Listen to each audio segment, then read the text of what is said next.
youngsters and trying to keep them, or being closer maybe to the union? I am. Do you think? Acquisitions aren't the strategy, right?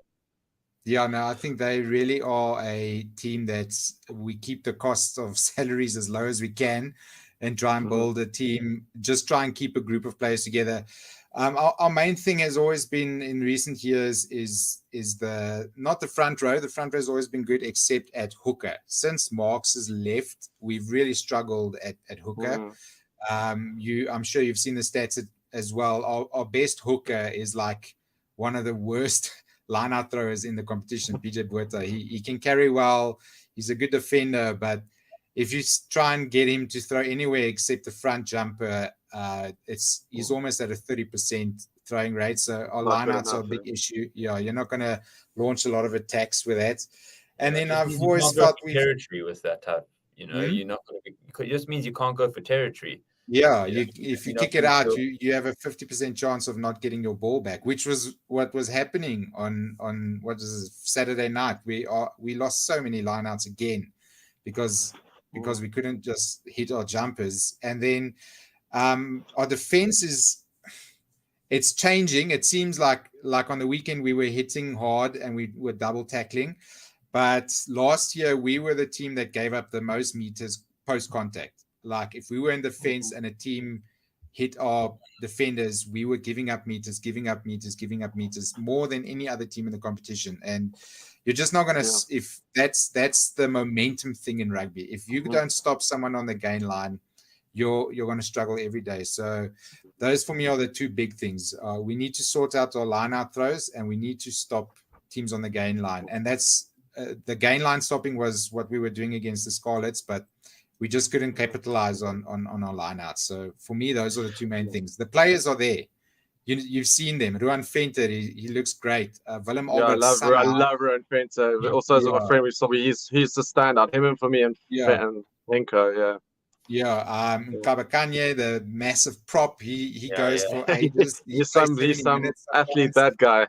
Yeah. Do you think he'll become a Bok? 10 kilos less of him would, I think. Yeah, I think he does need to work. He can also eat his cakes with ox, but I think he does need to get a little bit more athletic there. But he's a great character, I like a guy you want to have on the field, right? And just a quick one, Rian. I'm a big Morne van den Berg fan. So what happens is, Hamburg going to be the answer at 10? How do you see it? Do you think he'll go back to 9? What do you feel will happen there? The Lions have been playing a 6-2 split. So I think they've been using Nohamba's versatility so that they can only have 2 guys on the bench. So Jordan Hendricks has been riding the pine. I think he plays maybe as a fullback 10 as well. So I was convinced he went to the Sharks. Or did I misread something? I thought so as well, but that never happened. I swear I saw that somewhere that he went to the Sharks. And then so it didn't happen, right? It was talking. Yeah, there was rumors, but he's still there. So I hope that's not a sign that he's maybe not staying for past this season. But I think maybe on the away tour they decided, okay, let's keep him from starting too much. The Lions didn't start the season well, so they were probably like, no, we need a change. Keep him on the bench. We'll bring him on late in the game, and they're running a 6-2 bench. So Nohamba being versatile, he can go to 9 and Jordan can come on. Or Nohamba can go off and Van den Berg can stay on. And I think they want Van den Berg there just to keep the game fast. He's a bit quicker to the right. He's got a wicked pass. I love his pass. Yeah. He can also be erratic. I mean, I've seen him do, but I really enjoy him at 9. But numbers are good. Yeah. So I think it's mostly to accommodate the 6-2 bench that they have those 2 guys on the field. Yeah, so that we can bring, because we have our bench this weekend looked very good. We had a good front row coming on. We had Venter coming on. We had Alberts coming on. JC Pretorius, the X7s guy, he's being used now as well. So I think that's what they've been doing. They've been using the pack more. We just need to learn to tackle and stop guys on the gain line. Yeah. Also, to say welcome to everyone on the chat. Unfortunately, guys, my equipment today is not allowing me to see the comments or anything at the moment. But yeah, guys, if you're there, welcome. Obviously, you're part of the show as well. Give us your comments. Give us your thoughts on your teams. how you feel they're going, or any topics you feel you want us to discuss, and I'm sure we'll get on it. So obviously, welcome to everybody. Let's move on swiftly on to the Sharks.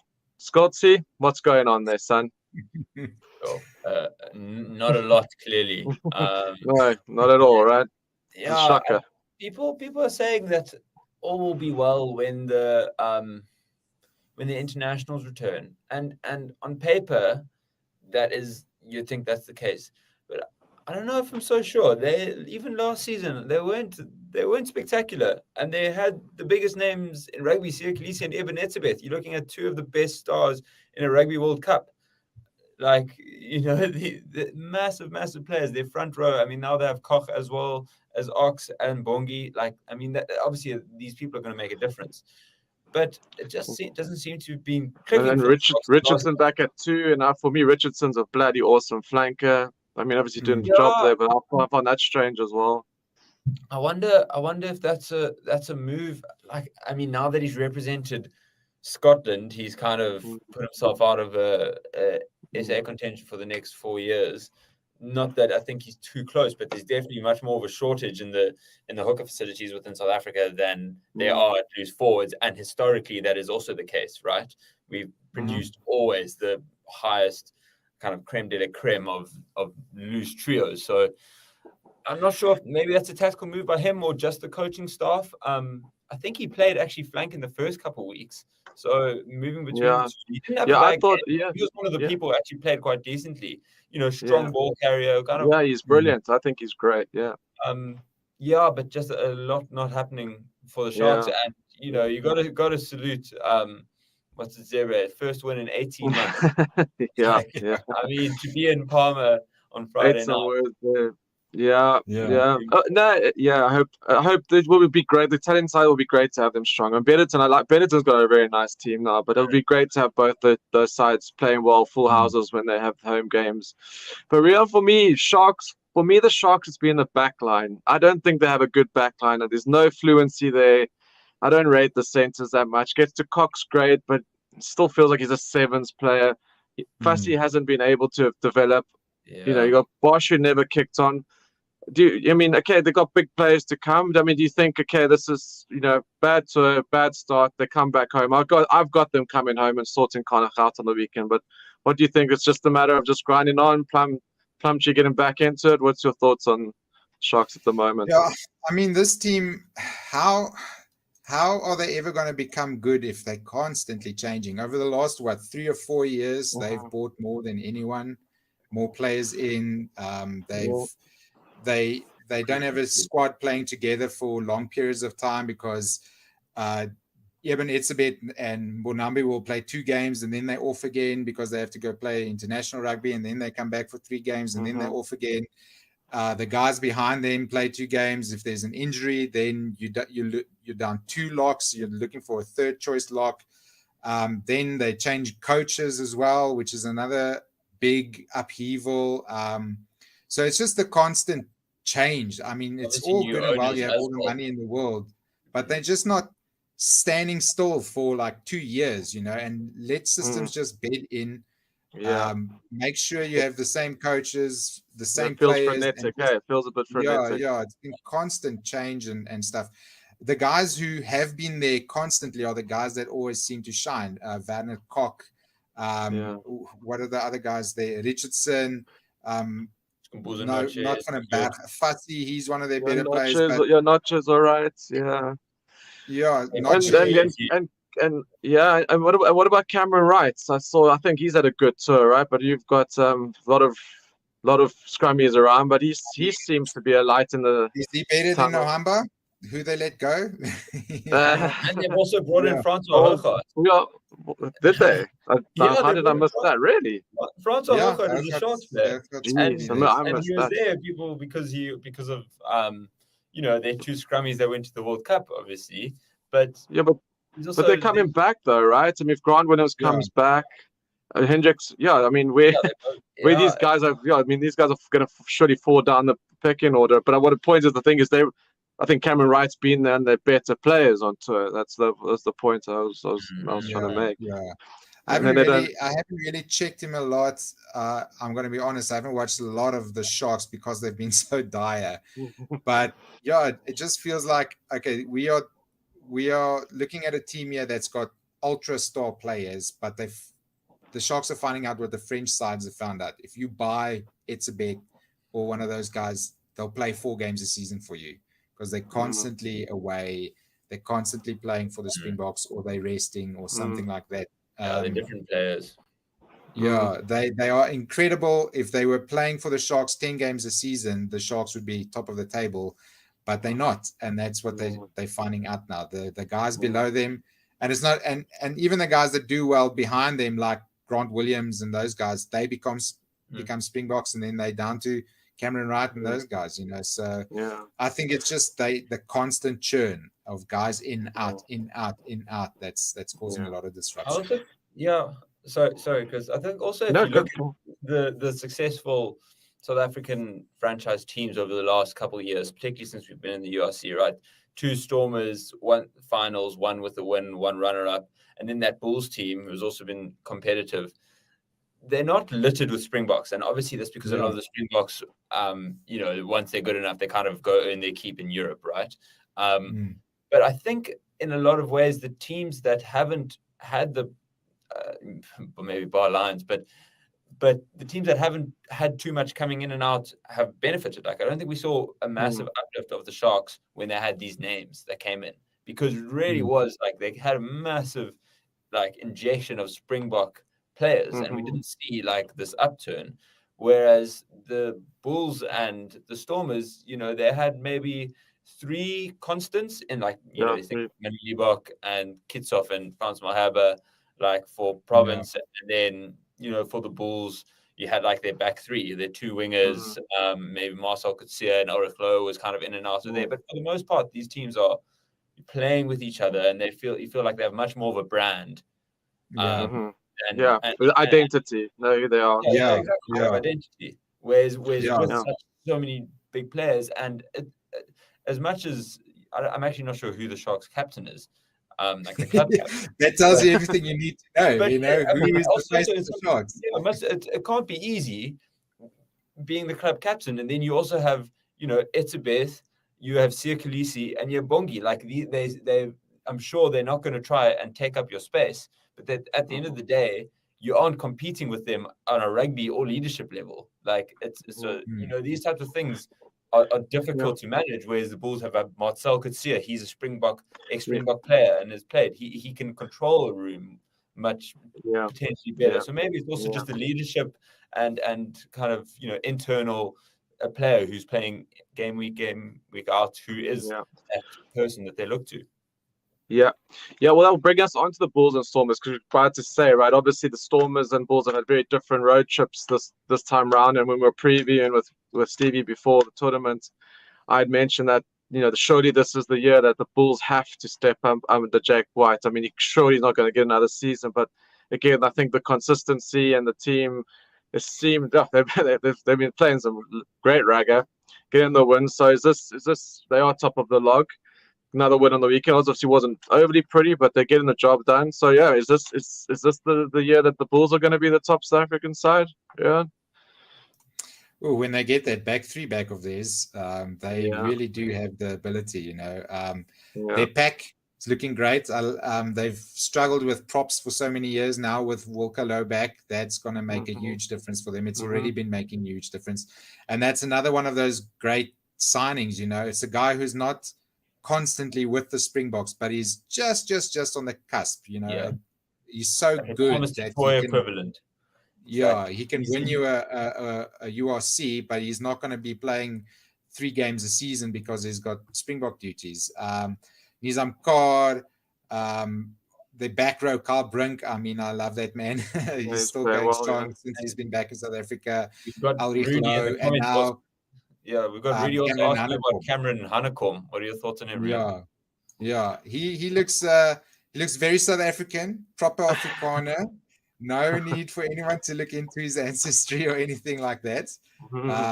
Just another great find. I'm sure everyone will hopefully keep a level head and not be like like with Ruas, he must be a Bok, he must be a Bok, he must be a Bok. And then second season comes and he doesn't really shine as much, you know. So, no, he's been great. He's been making so many meters, monster carries all over the place. So, perfect for what the Bulls like. They like a back row that's carrying well, offloading, and then just getting in behind the other team, and then the back three can fire.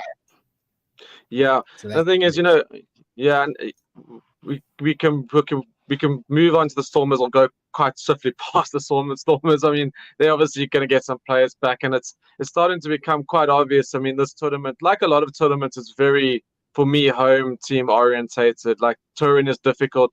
Clearly, we go there and we struggle to tour. Obviously, the Bulls have done a bit better, but Sharks and Stormers have been, and Lions, we haven't had a good tour. But subsequently, when these guys come back, when they come to us, sometimes with, you know, lighter squads. So yeah, I mean, for the Bulls to get these wins, these nice wins under the belt, and be top and coming back to Loftus soon, it's going to stand them in good stead, right? And that's obviously Stormers, after two nice, easy, comfortable home wins, have obviously gone off the boil. But I don't worry about them too much as well when LeBok and Willem Philipsel come back and we're back in Cape Town. It should be all right. But I mean, these guys will. What did Nas always say? You don't win the URC in February. In October, or win the Currie Cup in May, or well, it's going to be interesting because, you know, the Scottish sides are still doing quite well, and obviously the Irish sides. It looks like a bit of a mutt. Even the Welsh. I mean, the Welsh sides haven't been too bad. I mean, they're playing each other. Benetton and Zebra also looking a little bit more competitive this year. Actually, it's quite. As we get into it, I'm sure it's going to be a nice end, you know, tournaments in the overall. So, but yeah, Stormers. We'll preview the weekend's games. But like I said, I don't know if you guys have comments on it. It's just, you know, I just felt, I don't know. I thought some of the combinations were a bit strange. They didn't seem to have the cohesion. Maybe it's the teams. I don't know what it is. So our teams just seem to struggle here, Daniel. I think they're also missing a bit of that glue in the players that seem to step up constantly. Obviously, there are the boxing, you know, Money, Damien. I think they missed Savicha Daimani massively. Just someone connecting the backline and the forwards, being that dynamic. The backline they felt static. It felt like it was just Jean-Luc Duplessis trying to make something happen and kind of left his own devices. You know, Warren Galant trying probably a bit too much. Galant had a shocker. Hey, shame. He was trying to get it going, but he just like, you know, one of those.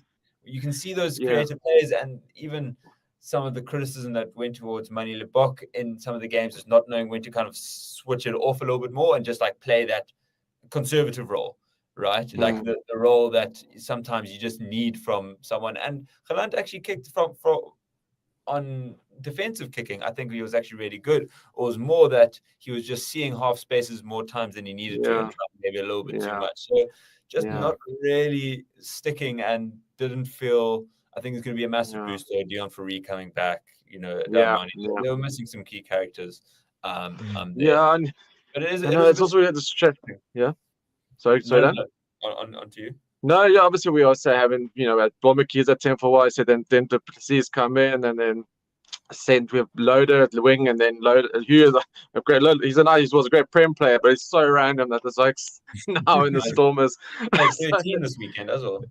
Yeah. So, but yeah, we'll preview the next this weekend's game. But let's, Daniel, if you don't mind, we'll put up the bet inside. We obviously we didn't have a show last week, and we got a different slide up tonight because I haven't got the equipment this week, so I apologize.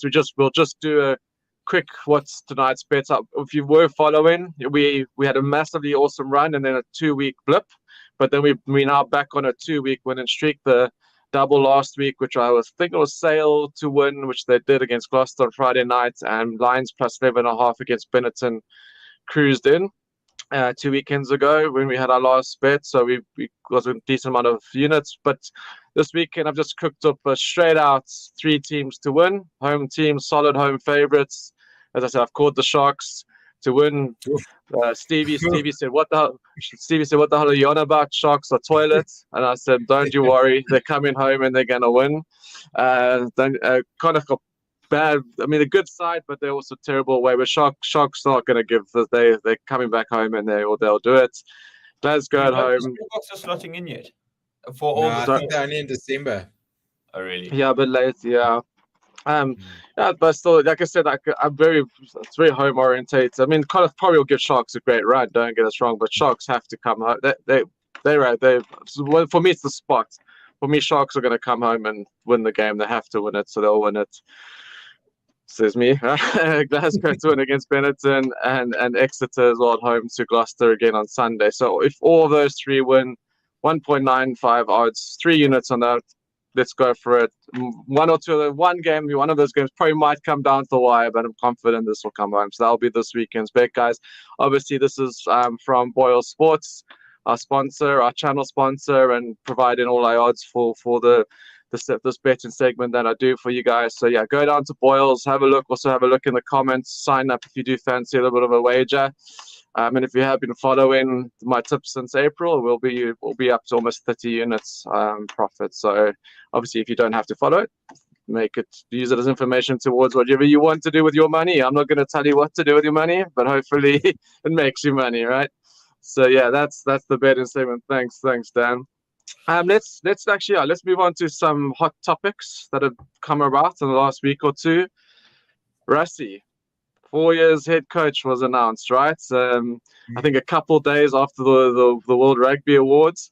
Now the cynic in me said Rassie sat there and saw the books get completely dissed and disrespected, and he went, "Yeah, sure, okay, we'll go for the three-peat." And I mean, obviously, I don't know. Obviously, what discussions we had wasn't expected. I think you're projecting.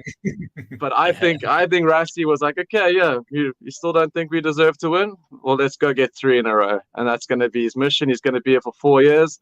What do you think, Rian? What do you think of that announcement? I'm probably not expected. I'm ecstatic about it. What's your thoughts on it? I think the call was always that he was going to be on for 2 years after the World Cup. Yeah, that's what I heard as well. Yeah. But now here it is like indefinite or for the time being.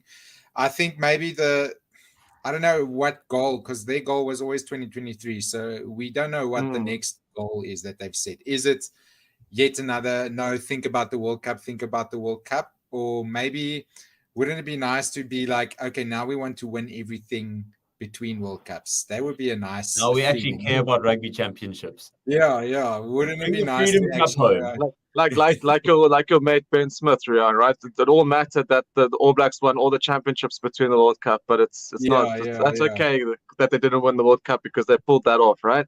Yeah, they've got all that other silverware. We've got the one gold one. He's got the guitar. They don't have the guitar cup in the bag, so that's the one they really need. I think maybe it's more of a. I would say it's a transfer kind of thing. He wants to find the guy after him, because now Jock's gone. Will it be Stick? Will it be Davids? Will it be anyone else? Who is the next Bok coach? It was very obvious. That's what I was worried. That was my biggest worry. Like them making this announcement made me feel that I think he's had the guys Davids and the guys in the background, but for them to all of a sudden come take 2-time world champion team and the pressure, because it's going to be so many eyes on us now. I think he made that's proper leadership call and said, right, let him stay with me for the 4 years, but let me still take it, nurture them. And I think it's the most absolute right call for him to be the leader of the next 4-year cycle, right?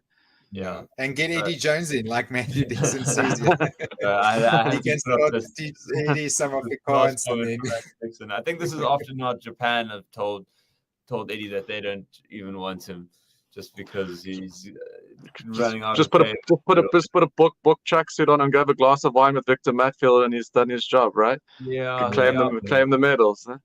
I don't know if it's just me, but my thought is that Rassie's almost.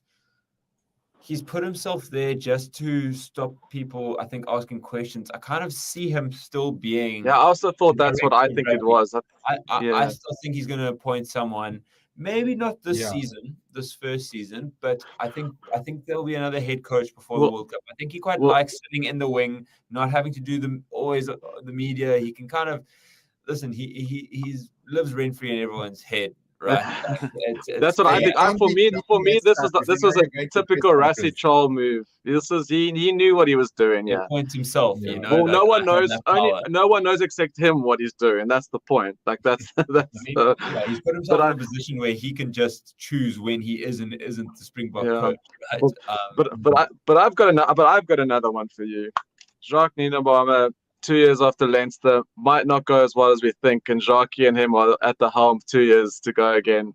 That's my prediction. Nienaber is an agent. He's the foreign agent. He's set to destroy Ireland from the inside. You wouldn't be shocked, right? The other question, I'd actually like to get your guys' thoughts on this, right? This team, we got guys who've come through the last 3 World Cups: Kriel, Delandi, Pollard. Who do we think still in the current side will be there in 4 years' time? And who's going to be our captain? Are we saying Kolisi surely doesn't have another 4-year cycle in him, right? Who do we think still going to be there, Rian? Who's going to be the captain? Because we had this conversation a few weeks ago. It's quite hard. I don't think there's a real stand-up. Maybe Etzebeth. I think Etzebeth probably could do a 4-year cycle, right? He might, but I wouldn't bet on it because he's been more and more injury prone as the years have gone on. I'd like to see how is recovering because for me it's you're going back to the arm. You're going to arm. Yeah, okay. Yeah. If he stays fit, if he still gets his form back that he had before his injury, I would say is your next guy. And Pollard have a chance. 30, he'll be 33. Was Owen Farrell now 33, right? He could step up to captaincy role. Has he captained before? Honestly, I can't remember. But he comes across as a guy who could lead. He's also gone, eh? So I don't know if he'll be able to carry on for that long. Who, Pollard? Yeah. No, he'll be there. Yeah, I'm convinced he'll be there. Yes, these Springboks, they don't play club rugby. He's playing on one of those 4G pitches in England, though. So we'll see. Hopefully with cushions underneath it that protect his knee. But not to say the Premier League will exist in 4 years' time, so that's also at least. Hopefully. But yeah, I mean, Sia obviously has now said that initially he had said that he is in his book that he believes that the Springbok captain should be playing in South Africa. And, all the names mentioned, I guess, bar Lucanio, are, playing overseas. I think Sia will try. I think he'll play maybe another 2 years and take it from there. And I don't think they're going to change the captain now, to be honest. I don't think they'll hand their reins over now. Because as long as Sia is playing, I can't see anyone else being there. I think the next best probably Pollard. I do see him making the next World Cup and potentially Etzebeth. It's difficult. We have so many players who are 30 or 31. And they're at that they could be there, but they could very much not be there, right? 34, 35. Yeah.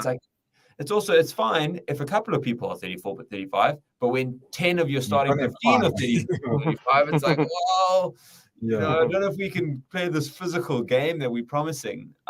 So it's going to be interesting. It's almost like they're going to be looking at each other. It's like, well, who's going to, hang up the boots first? Who's going to give up the reins? Because otherwise some of us are going to get dropped. No, it's going to be interesting because obviously the firm favorites, who I've argued sometimes maybe are we kind of carrying them? Are they the better players? Like obviously the guys have said it's not necessarily the better player per se or form, it's the right fits, but some of these guys are getting on. Yeah, it's going to be very interesting to see. And because we've been so stable for 5 years, it's like we said, but barring maybe Moody and Willemse, he's finally broken through as the man. We actually don't really know who the superstar breakout. Lowe's had his 1 or 2 runs. Russ, we don't really have this. Who are the next real generation guys that are going to come through for the Boks the next 4 years, right? So we don't have that standout captain.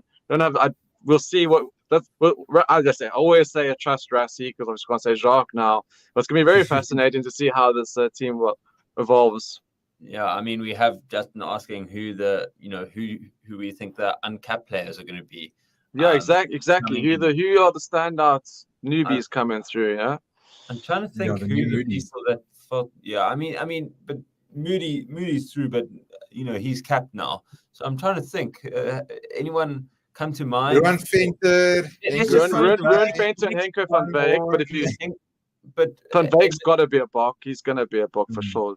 Maybe the winger back division sorted, right? For a while. Who's replacing our front row? Because those guys are also they're getting old. And isn't Walker Lowe still on the younger side? Yeah, Walker Lowe, Thomas du Toit will be there. He can't miss another World Cup. Shame. He's been so close on both of them. Yeah, Walker Lowe's 29. So if he's now, it's the perfect time for him to have come back to South Africa. Because 29 for prop that's when you start hitting your proper propping age. So I think they'll be watching him with a microscope to see, okay, is this our next big guy? Ox, I think, is still good. Ox will be there. Jan Bruno, they still want him in as well. So there's a few guys that can keep going. Marks is still young enough as well to make another one. I don't know about Mbonambi. I think he might be on the wrong side of 30 as well. So Mbonambi's been playing so much rugby. It feels like he is just his body's surely gonna give way. But I know these guys' core strengths are something else. But he just feels like he just I don't know how much he can take. Much more you could take, Could be Dylan Richardson coming through. I mean, obviously Joseph Dwayne is there in years of an age that is suitable. It's obviously just if he can find, a kind of real run of form and turn things around a little bit. I mean, he struggled this weekend again for the Stormers at line-out time. So it's one of those. It's kind of a bit like a kicker when you start missing. People are looking and paying a lot more attention to it, which puts a lot more pressure on you. But yeah, I think another huge one for the next World Cup is going to be Ulrich Lowe. I can see him coming through and having at least 15 caps before the next World Cup type of. But not at 8, right? More at blindside. I was going to say, are we going to have a Lowe versus battle for the next boys, or do you think both of them could easily be the starters in 4 years' time at the World Cup? I think Jasper. Who else is coming through on the flank? Jasper's going to be 8, I think. I would bank on Jasper as 8 and the rest maybe as backup. Is Jasper that young as well? Jasper's young. He doesn't look. But I know he isn't as old as. I know. Yeah, you're right. He'll probably do a Dwayne Vermeulen job. And what about the likes of Atara and Green? Hey, I mean, maybe being out for a season, but the season before that was instrumental in he was in the Premiership and started incredibly hot. I mean, but try that he scored. Yeah, but that Harlequins team are Premiership bullies. Like they play so well, and they brought obviously Estesen hadn't get his chance as the box, but Caden Murley I thought probably should have been playing over Johnny May easily, or Arundel should have even. But you see, like, I mean, that kick was Smith to Green. Like that's what you were my head. That's what Smith's doing for England, but gets onto the stoop there for Quins, and they just tear it up. Just a bit just looks so different on the eye. These guys in the Prem compared to England, and it's all there, right? It's all the talent, all the ability. And they just don't transfer it. But I totally agree with you, Scott. Tyrone Green, and Murley. I love that. I love that Quinn's backline. Talking about it, you're going to struggle to get that 15 jersey off of Damian Willemse, though. I think that man. He's. But Green's playing at the wing, no? He's in the wing, yeah. He's played fullback. But he's played fullback. He did play a lot of fullback as well. Yeah. And you wouldn't drop Kirtley or one of those guys for that's true, because I mean you still got Moody, who like if Lucanio's fit, he's going to be playing 13. Now Moody is probably going to be on the wing then. That's what I said. I agree with Rio and Dan. So I agree. I totally agree. Green's Premiership form is awesome, but I can't see how he breaks into that back three at the moment. It's going to be very, very difficult. Because also, I mean, everything has Colby reached 30? He must have reached 30 by now, right? So his birthday on the day of the final. All right.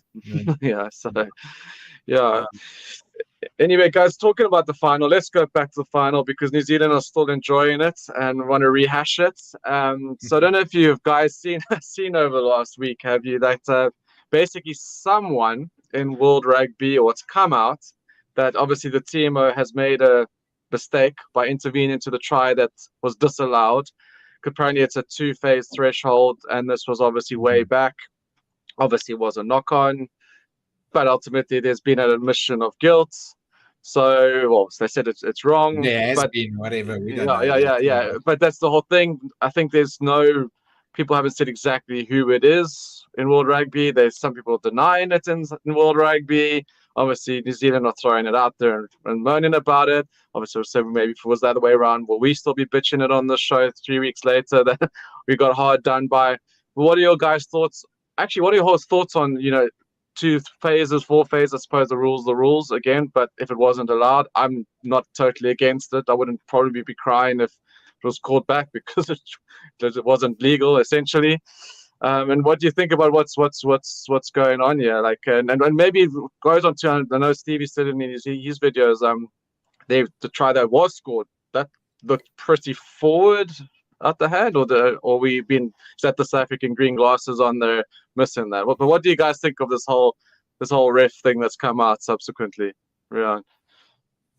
I think it's just people that are hurt. They lost, First of all, it was World Rugby secretly admitted. So first of all, that's not official.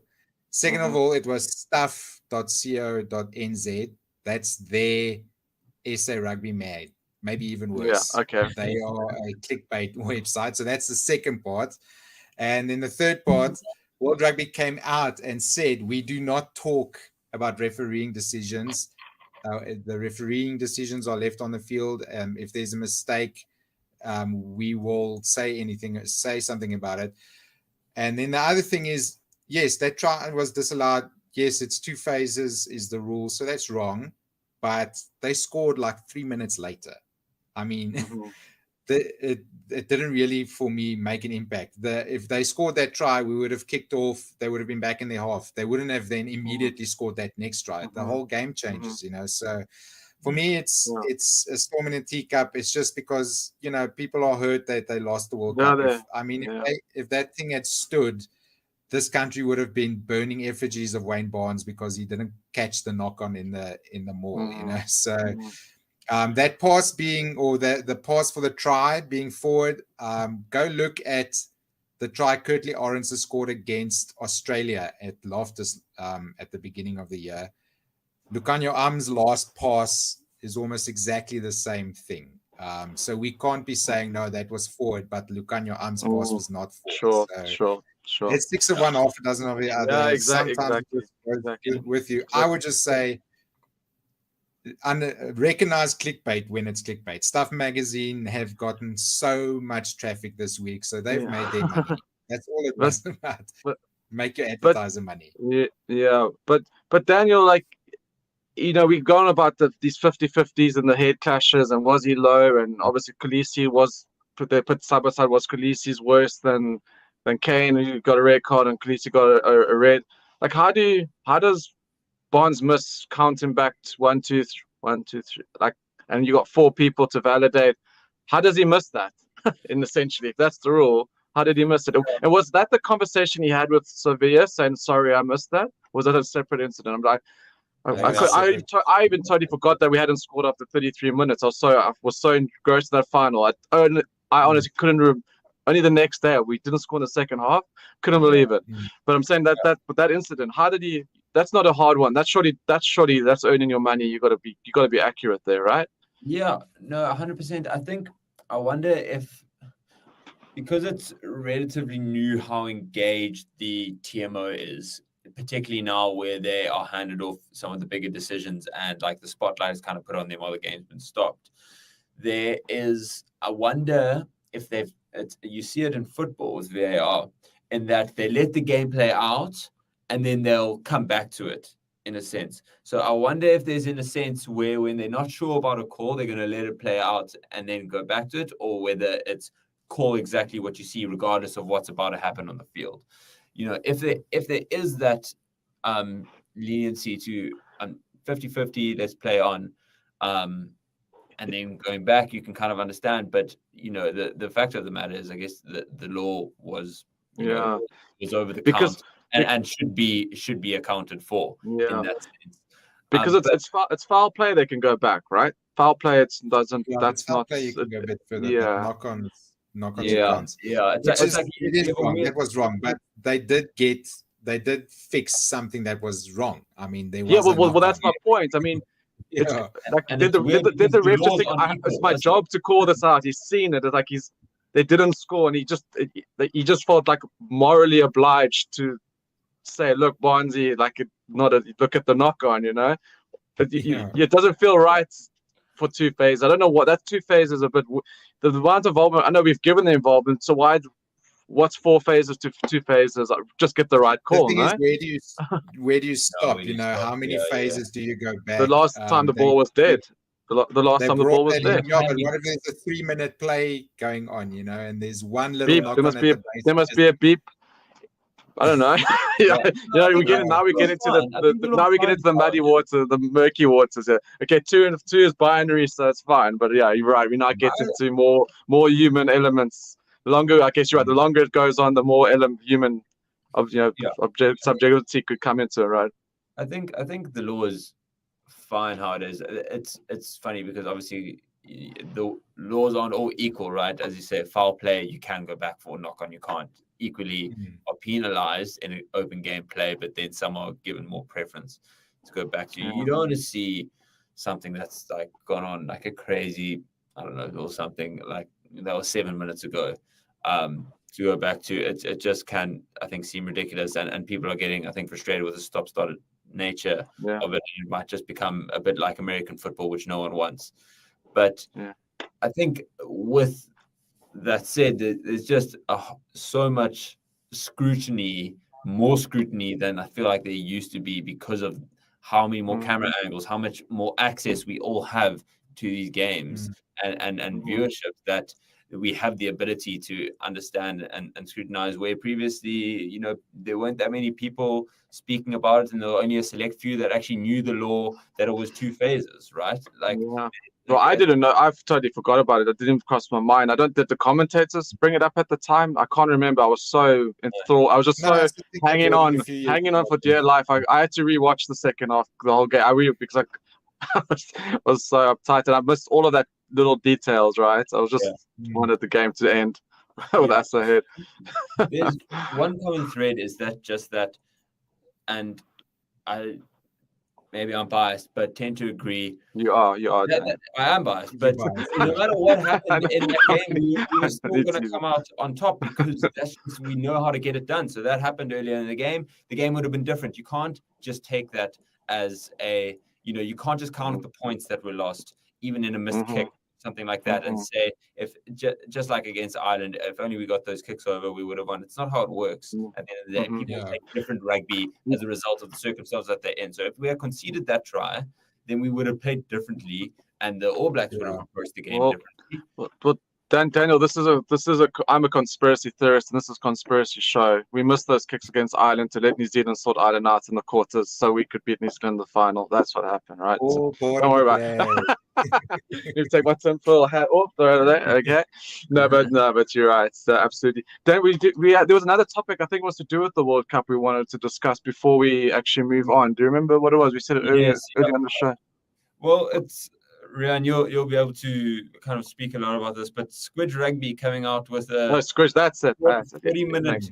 I don't know if you guys managed to get it within I think the 12 hours that it was up, but it was it was music to a Springbok fan's ears. It was a beautiful masterpiece of essentially the broader World Cup, but also the game itself. And after it being online for 12 hours, obviously Squidge being an analyst and someone on YouTube that publishes very tactically deep content, and for me at least has kind of broadened my rugby horizons from an understandings point of view of how the game works, between just big people running at each other to the nuance that he can identify and I think spread around. But using clips of the World Cup now being flagged, as a lot of them have been throughout the World Cup, kind of on any social platform, World Rugby saying you haven't actually paid for the rights to be able to broadcast and benefit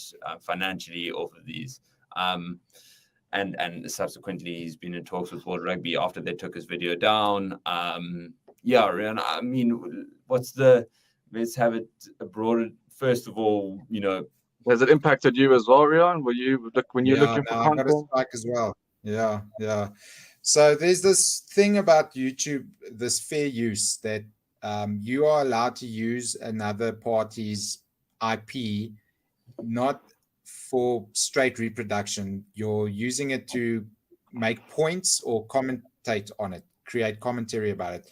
So obviously you can't show an 80-minute game. That's obvious. We all know that stuff. Yeah. You can't even go and just show a 40-minute game. You have to bring something to the clip that you're using, which is definitely what he's doing. He's not using the original audio. He's dubbing over it. It's being cut up a lot. It's being stopped. It's zoomed in, all that kind of stuff. He is obviously using the footage of World Rugby to create commentary and stuff, which is under fair use still legal.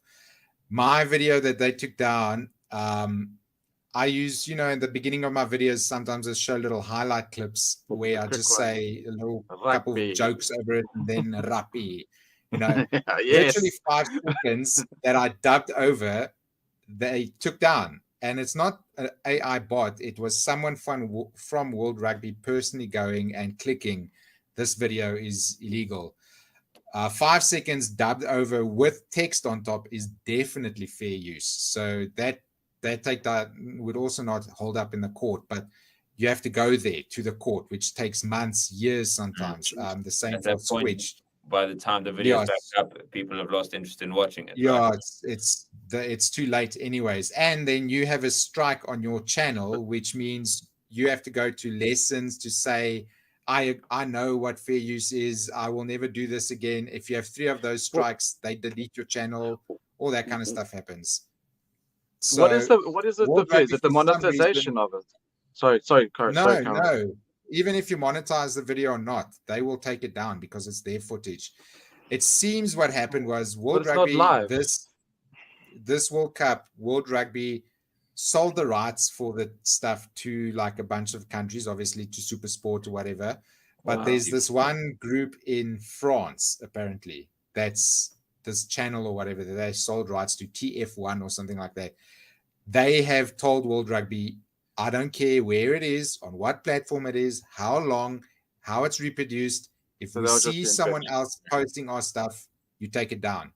And I think that's what's happened. This French group that own it, they have gone full on no. We're not allowed to show anything. And I don't know if there's nothing has come out of Squidge's video since. It doesn't look like he'll be able to put it back up.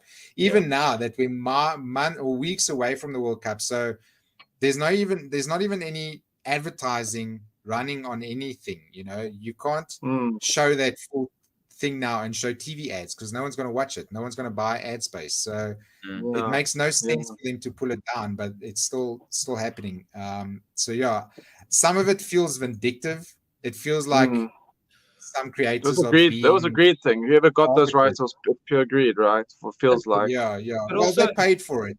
So it's their right. I know, but fair use. There is a fair use thing. That they are not. I understand the fair use, but I think what they lack to understand is how people ingest sports nowadays, and you get people interested by creators, Forever Sports, you on your own channels, putting it out there. People catch it on Instagram, then they find out about it on YouTube, and now all of a sudden they're watching a live game, and then you've got a wider viewer base. I think it's the NBA that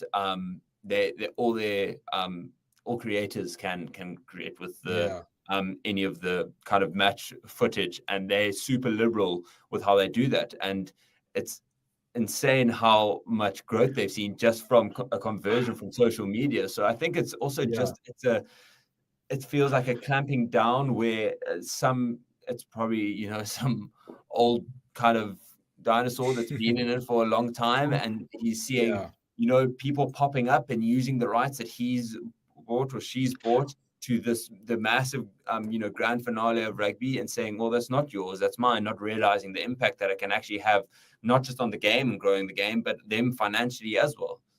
But I've done a little bit of this many years ago, some content deals and stuff. So I don't know the full details of Mega Game Real, and if you do know, but obviously this company have paid over the moon prices for basic exclusivity, and then because sometimes these guys do deals and then they can do sub-license the content. So then you go to this company says, okay, we'll own and manage it all, pay for it, monetize, but that monetization would also include sub-licenses to say Forever Sports, okay, I want is a package system. Say, okay, you can get 2-minute clips, and then there's an actual company that will actually package that content up, and that's the type of content then you can then use. But it just seems like this one company was like, thank you very much, we'll have it all, everyone bugger off, and that's 20 years ago stuff, right? Yeah, that's exactly what happened. It seems like a company went full on, no, it's ours, and they brought out stats to show, oh, look how big our social engagement has been. I saw stats today that said like rugby went up 700% engagement on all the platforms. Our most liked thing on Twitter was 1.9 million likes or whatever. Then someone said, oh, that's nice. Look at this. The Premier League, a midweek game, one of our posts got almost 800 million likes. It's not even in the same stratosphere, you know, because people are allowed that space. Because they're allowed to use it and grow it and stuff. You know what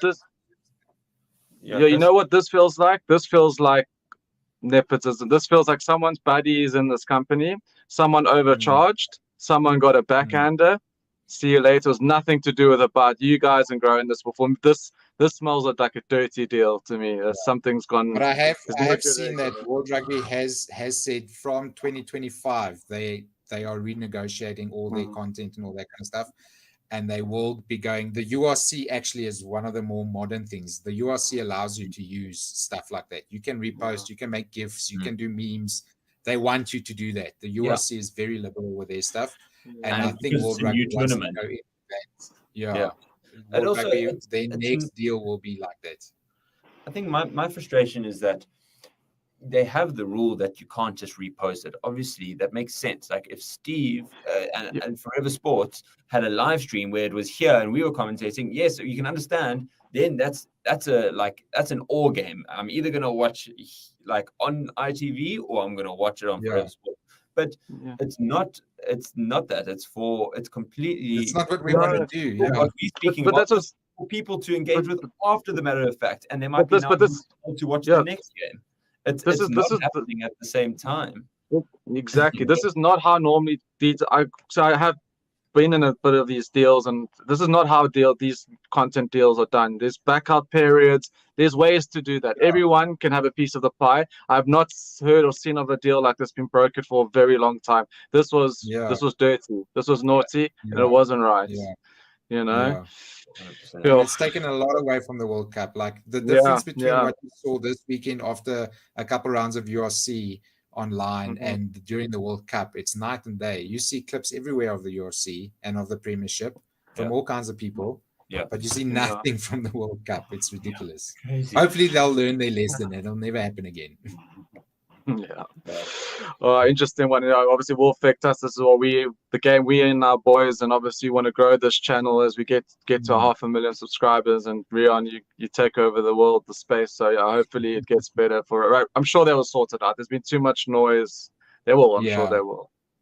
Anyway, guys, boys, we've got to an hour. It's been great.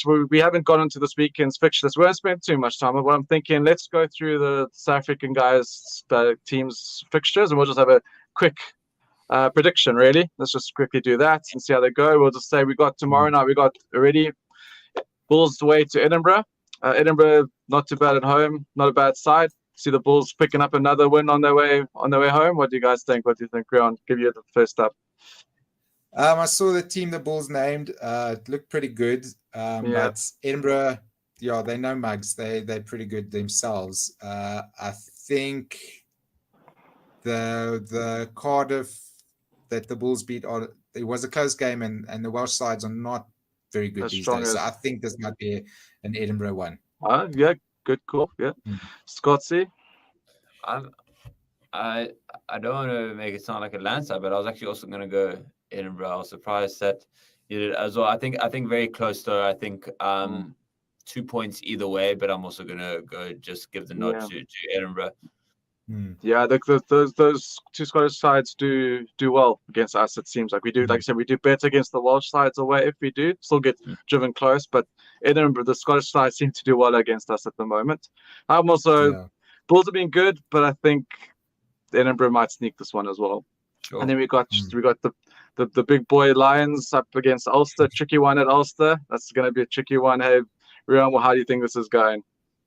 Unfortunately, the Irish sides are good, so I don't think the Lions will be in this one. This is going to be a 30. Not going to go back to back, no. No. Unfortunately, that little blip with Scarlets would have been just that, a blip, and I think Ulster's going to bring them back down to earth. They're just too experienced, too well coached. So that should be an Ulster win easy. I agree. Dan? Yeah, I think also same. I think Ulster by maybe 16. Cool. Yeah, they're tough one for Lions there to end it off. And a good win at the weekend as well. Yeah, absolutely. Sharks at home to Connacht. Like I said, I'd already given my prediction there. I think the Sharks come home, probably going to make it very difficult for themselves, but I still see them winning. What do you think, Rian? I saw my Pimpy training this week. Lovely. He can't be ready to play with a broken cheekbone. I don't know. The point enters the conversation. Yeah. I mean, the Sharks last year lost 35-0 to Cardiff at home. So, jeez. And this was this time of the year as well. Was that this first game back, if I can remember? And Connacht, now that you said that, Rian, I've already put this bet out, mate. You can't say this. I wish I knew what team the Sharks are putting out, if they are getting some of their box back a little earlier, but they've been dire, and Connacht are a good side as well, especially Pentecost and their 9 Blade as well. It's such a cool name. So I'm sorry to say, Chris, I think Connacht are going to put this. All right, that's fine. I'll be happy to be wrong. We can't all be on the same page anyway. That's all. We need to have different views, so it's cool. It's cool. I wouldn't on form. Yeah, kind of. Just say, but the bookies, Sharks are 6 points favorites, which is a solid favoritism, but you can't put it past the Sharks to actually faff around again, right? Dan, what do you think? Are you on my side? The Sharks going to come and just show us all that they're the Sharks, or they're going to lay another egg there? I'm super split. So let me go. I'm going to go for a draw. How about that? What? No, you can't sit on the fence. Oh, you can. It's not sitting on the fence. It's a draw. That's the least likely. I agree. I'm in a lot of punters groups and stuff, but I get that comment every time I bet on a draw, because I do bet on draws in play. When you can see a scrap fest happening, you get a draw at 20-1. It's a runner. You're allowed to. I agree, Dan. You're allowed to call the draw. 19 points all. 19 points all. 1 red card to the Sharks, 2 yellows to Connacht by the end of the game. Just an ugly thing. And a Cohen Bosch 50-meter drop goal.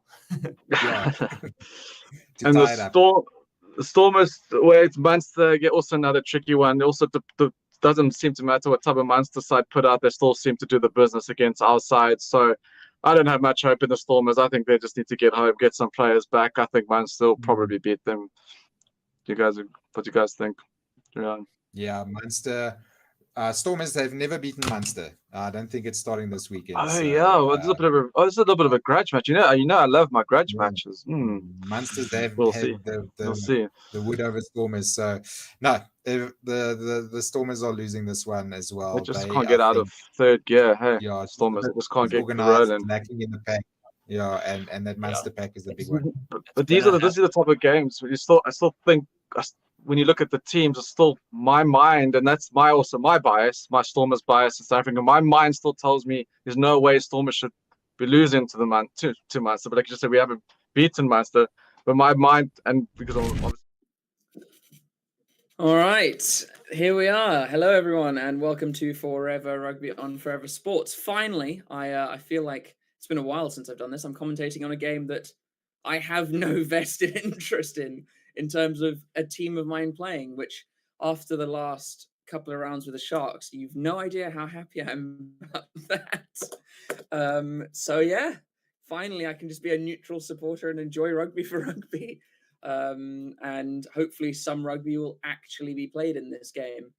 I'm very tired of seeing lack of rugby being played, but two fairly decent sides who have, I suppose, a bit more attacking intent in mind than my good old England and the rugby team that is the Sharks currently.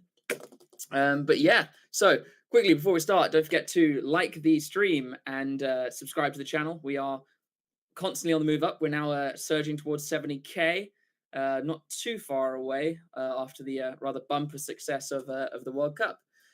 So if you haven't subscribed yet, please do. It'll give you all the notifications of when we go live and what we're up to. Off the back of that, don't forget to check out our sponsors. They are the reason that we can bring all of this content to you. And that is BITDEFENDER and BOYLESPORTS, both in our bio for the live.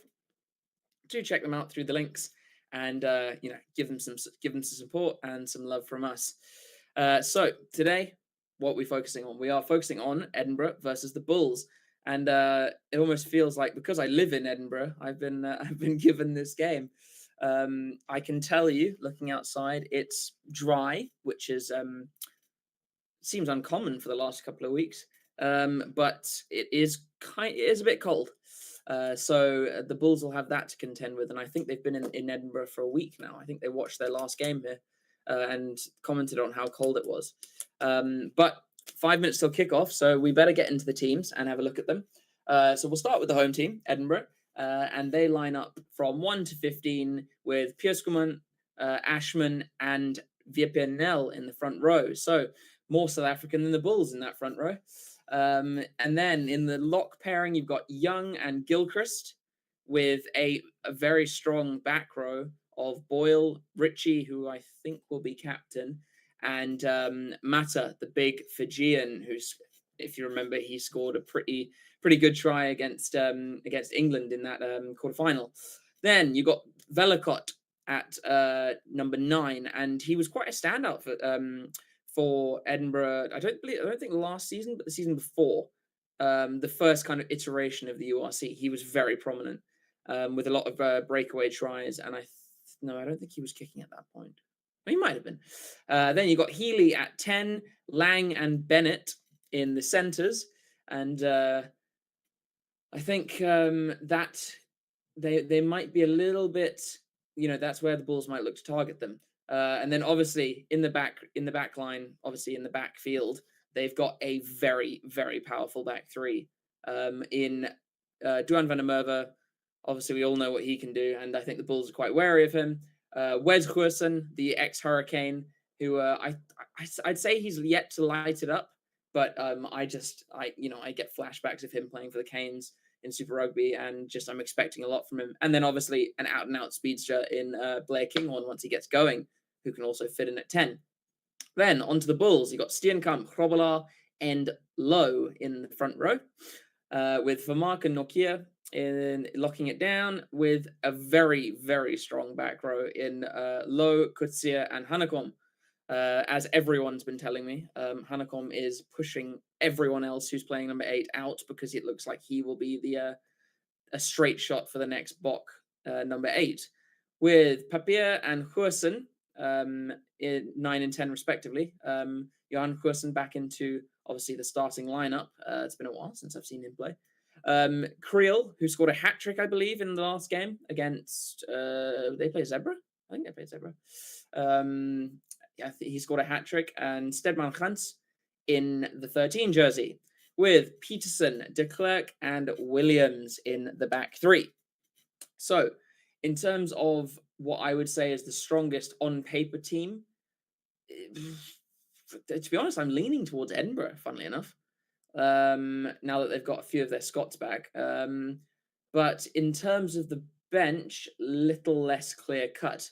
So the bench for Edinburgh, we're looking at Cherry, Fenter, and Sebastian, the front row replacements, Sykes, Dodd as the rest of the forward replacements, and then Ali Price, Scott, and Dean as their backline replacements. Then looking on to the Bulls, Vessels, Matanzima, and Smith. It's the front row replacements for the Bulls, with Ludwig and Carr rounding out the forwards replacements. Then you got Johannes, Van der Vault, and Brink in the backline replacements. So both teams, I would say, fielding their strongest side. Ali Price, I don't know if you've heard why Ali Price is there. Ali Price essentially Glasgow and Edinburgh came to an agreement over Ali Price that he would be allowed to play, I think, the remainder of this season with Edinburgh, because he's actually a Glasgow player. But there was some kind of post-World Cup agreement that they allowed, and it's of benefit to the national team that they've come to this agreement. So interesting for Edinburgh, and a good bolster for their squad. Velicott will certainly feel like he's got Ali Price nipping at his heels. It's quite I suppose a daunting prospect that you've got you're keeping a lion out of the team. So I think it's going to be quite a good game. As I said, it is dry, so I'm very much hoping we'll see some good running rugby. There's no reason why they shouldn't. So hopefully we'll have a good what's it called, a good game to commentate on here. And also, if you see me making that face, it's probably because I've got apparently acid reflux or some kind of thing. I did kind of smash dinner before I jumped on the stream, but I've got a glass of wine with me to try and wash it down a little bit. So we are about a minute away, and I can't get the stream loaded. So that in itself is a great start. Give me a couple of seconds. There we go. That's what I need.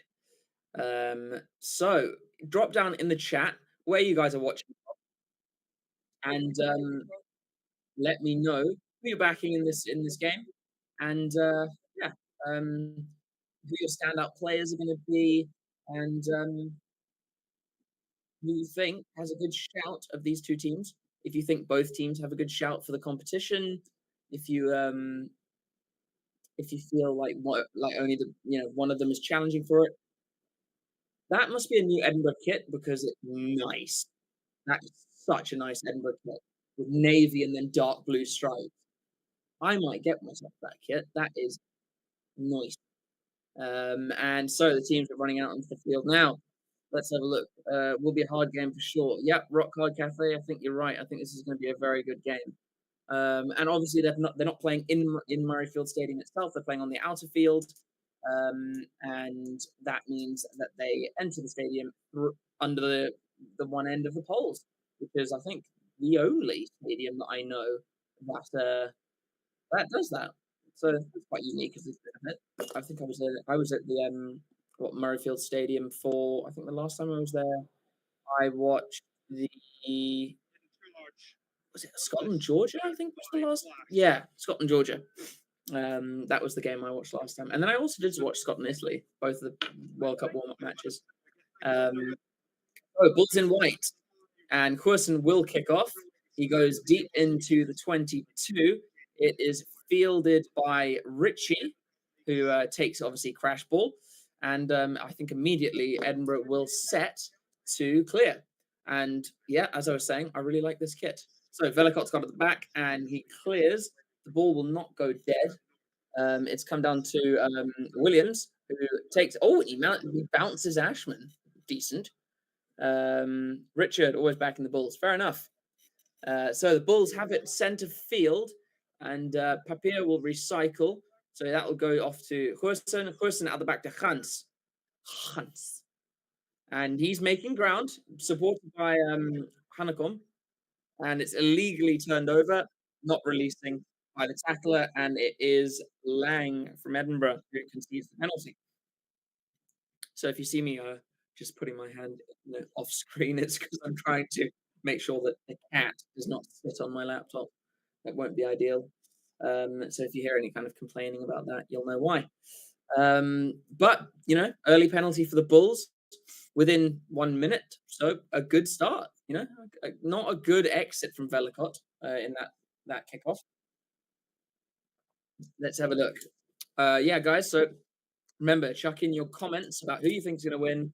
Who you think the standout players for the two teams will be. We'll try and get a poll going. I know we have the one of who we think is going to win. Who do you think will be the start, let's say the standout performance of this game?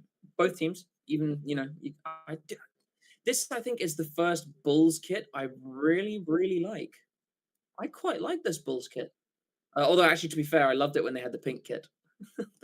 the what are they called? The Roy Cows. Oh, and Goosen with a bit of a wobbly kick, and he's missed. He's dragged it to the left, and so Edinburgh will touch it down and will take the 22-meter dropout through Healy. Healy, who had that standout performance in the 10 jersey for Scotland against, I think it was Romania. He played amazingly well in that game. Obviously, it was Romania, but still. So Healy will get a start. He's a really tall player as well. He goes long, and the Bulls claim it and launch it high for their wingers to chase. Well, not the wingers, the centre field to chase. No one's claimed it, and it's gone through a Bull's hand. Ritchie picks it up. He's lost one tackle. There's a knock on in the tackle, I believe. No, sorry. So off the kick from the Bulls, there is a knock on, and it will be Edinburgh's scrum about on their own 10-meter line centre field. So, not a bad result for Edinburgh there. Getting back possession centre field with a scrum. Not bad. Also, guys, if you hear, I don't think you will be able to, but if you do hear the stream I'm watching, please let me know, and I will reduce the sound on that. And let me know where you are. Let me know where you're from. We got 62 people watching, 62 legends. Let me know where you're from, and let's have a good evening and a good stream. So Velicott looking to feed the scrum. It's set, and it's more or less stable, so that it will be a completed scrum. Nope. After all that, it will be a reset scrum to Edinburgh, and so it's basically two South African front rows, huh? I don't know why, but I like this Bulls kit, and I hate the Bulls. But I also hate my own team at the moment. So, just Blair King on having a little chat with Wes Quisson over there. That kit is moist, nice. So, almost 5 minutes into the game, still 0-0. We've had one penalty shot at goal, but missed by Quisson. Not a good kick. And yeah. But you can, the pitch looks good. It's a 4G pitch. So, be dry and very capable of fast-flowing rugby, which is good. Velicott feeds, and it's a much more stable scrum.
No, should be working.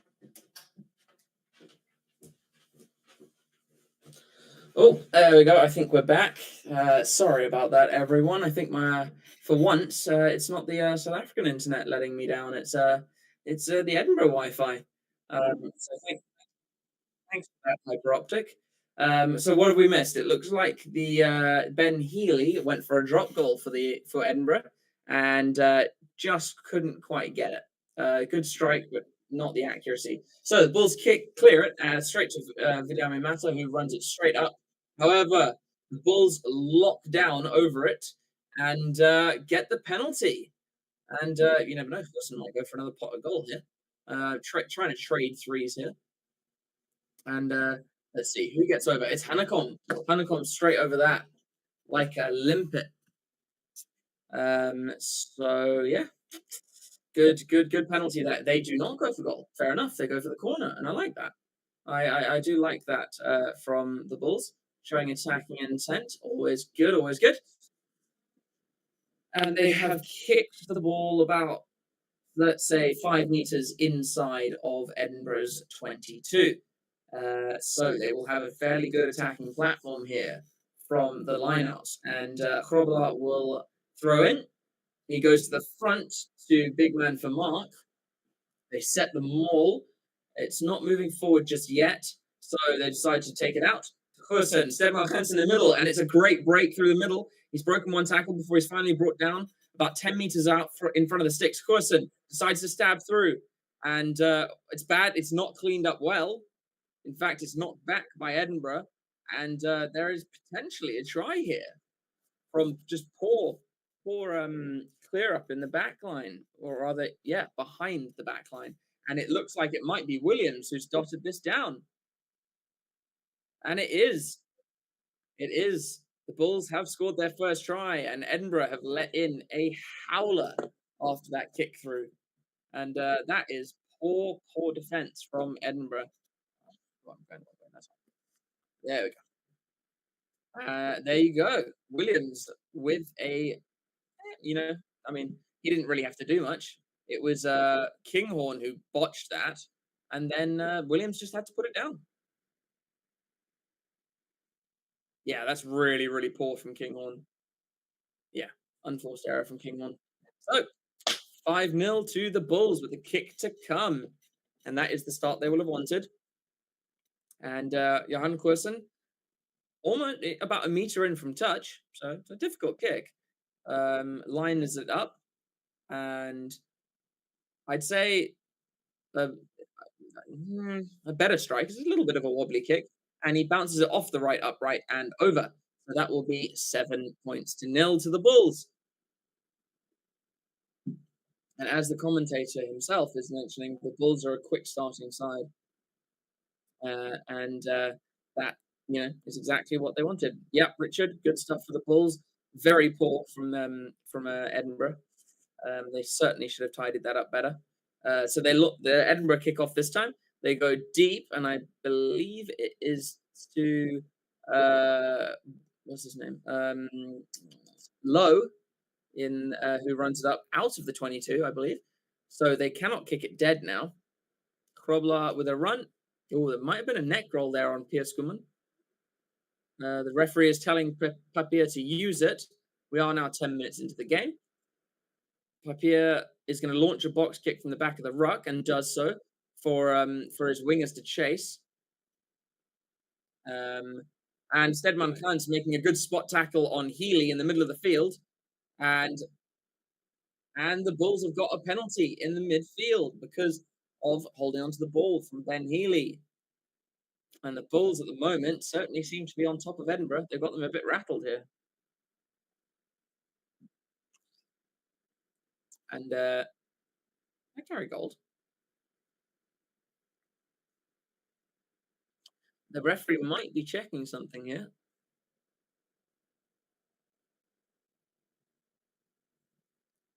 I'm not sure what they're looking at there, but it is Blair Kinghorn who gave away the penalty, and that's compounding errors there. He's cost them a try, and now he's giving away a penalty, and Hurston will line it up. This could be 10-0. And Wes Quiston, sorry, not Wes Quiston, Blair Kinghorn not having the start to this game that he would want. Ooh, excuse me. So Quiston, who seems to have been around since before I was born, he's been around for so many years now, almost like Morning Stain in a way.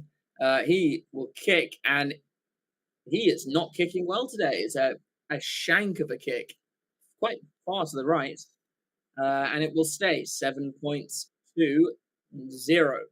And Edinburgh will be quite happy with that because they've been what's the cause of their own demise at the moment. So they'll want to kind of stop that trend. They do kick long through Healy. It goes to Williams. Williams inside Quiston. Quiston launches a high ball. A tester for Kinghorn, who rises high. He's met by Hanekom, who does put him down. And, sorry, not Hanekom, it was Lowe, who tries to ruck over, but he's gone more or less around the side. So Edinburgh have managed to retain it. Edinburgh midfield, Velicott feeds fly half Healy. Healy out the back to Lang. Lang to Bennett. To Mata, who takes on the line. Hanekom brings him down. Tries to get over. Doesn't quite get it. Very close. The Bulls are really attacking the rucks at the moment. And they're trying to ruck over this one as well. They don't quite get it, but they are causing Edinburgh a lot of issues at ruck time. Velicott with a box kick from the back of the ruck. Tester for Creel, I think. And he knocks it on. And Edinburgh have the advantage and immediately kick it away through Velicott. And so they'll come back for the scrum because it was not a good kick. And strange decision from Velicott to kick it so short. But, sorry, I think it was Quiston actually who knocked that on.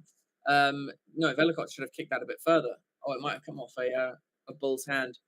But it's a good attacking position in the field for Edinburgh. And they'll definitely want to, eke something out in this, I suppose, area. And it looks like it's Vipia Nels' 100th game for Edinburgh. So congratulations to the big man, the South African playing in Scotland against South African team. And yeah, so congratulations for the big man. 100 games. It's certainly a good shift. Just getting ready for this scrum, yeah?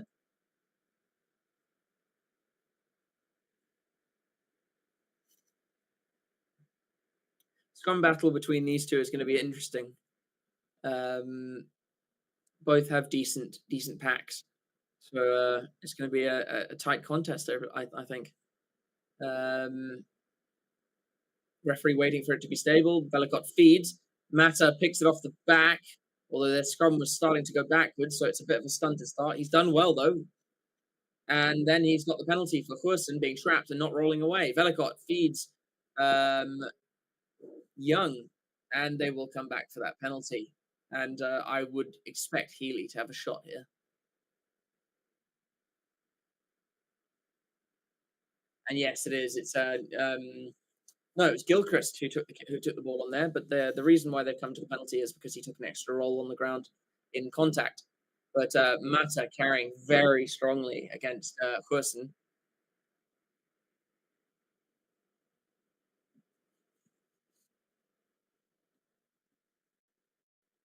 And it's been an interesting start to the game so far, shall we say.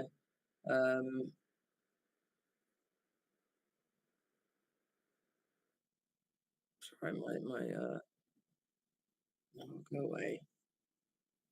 No. There we go.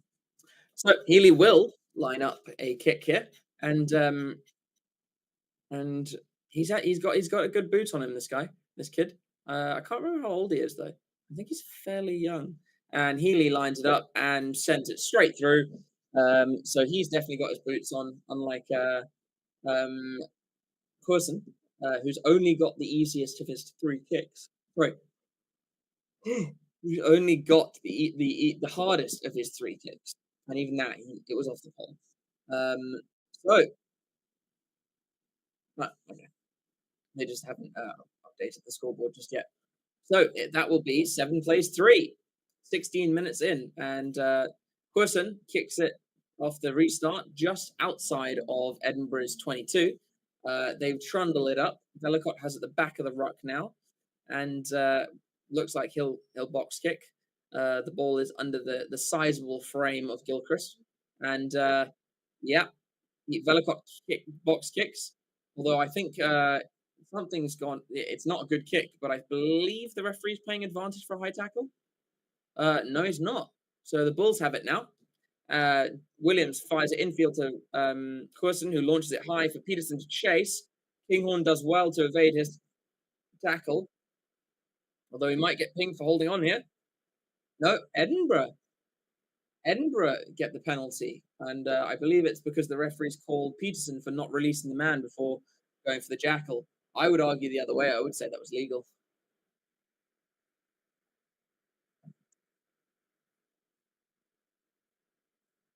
Okay, so the ruck was already formed.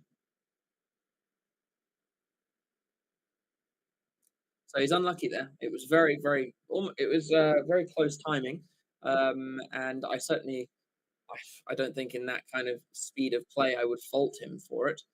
I mean, you know, if I was actually any good at that, I would probably try it too at that period. So Edinburgh do get the penalty, however, and they clear inside the Bulls half here. They're on the 10-meter line, and so yeah, working their way up the field nicely.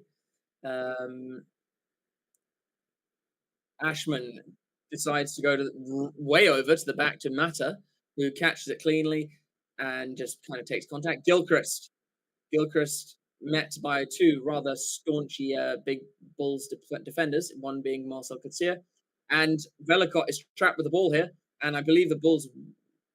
Yep. Oh, I don't know about that, but the Bulls give away a penalty in trying to ruck that over. And so Edinburgh will have another shot at goal, and this should take it into a 1-point ball game with the way Healy looks to be kicking today.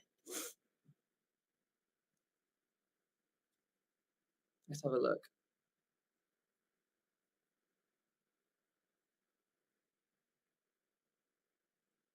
I'm not sure. It's a very good counter ruck from the Bulls, but I think there was just some cheeky hands in the ruck after the counter ruck. So it will be a penalty, but very, very strong counter ruck there. I do love Edinburgh's colour scheme for their kit. It's really nice. Healy will line up the kick, and we could be going into the second half of this first half with a 1-point ball game. Also, just for a bit of fun, what's your beverage of choice while you watch the game, guys? Let me know. I'm on some red wine, Castellero del Diablo, if you must know. And that narrows the game to a 1-pointer. Healy keeping Edinburgh in the running, points-wise anyway, as we enter into the 20th minute. Quirson again gets us underway. Feels like he's done that a lot this half. Straight to Healy, who's charged down, but he's very lucky that it bounces back into goal, and Blair Kinghorn is there to dot it down. But that was a very laboured kick, or rather very slow clearance kick there from Healy. Far too easy for the big man low to charge it down, rather. But Kinghorn had tracked back well in order to make sure that no mischief happened. Williams catches it, passes it infield to Quirson, who launches a drop goal, and it's not only short, but it's also wide, straight to Healy, who then clears down the left-hand side of the field, and it's a very good clearance. Quirson hoping he could take a quick throw, but it bounces over the paneling. Very good clearance there from Healy. Mamour Sabas. Kom my kosie roer, jou gat. Peter Scott with all their reject staffers. I mean, yes, but I don't think you'd be complaining if Johan van der Merwe decided to go back to South Africa. Let's be honest. The rest, it's fair. So the Bulls take it in the middle of the line out. They do set the maul, and Papier has it at the back, decides a box kick is in order, and he sets it on its way for his winger de Klerk to chase. It is well taken in by Van der Merwe. Oh, sorry, it's reclaimed by de Klerk. Well chased by him. And the Bulls have a great attacking platform here.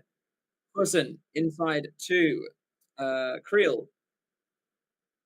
Papier out to Williams. Williams to Peterson, who bounces off Kinghorn. Bulls looking good here. They're moving the ball well. Hanekom. Papier to Peterson on the short line. They're into the 22 now, thanks to Peterson. Papier feeds Hanekom. Sorry, for Mark. And yes. Yep, they're going to come back for the penalty to the Bulls for offside. And I believe it was Bennett.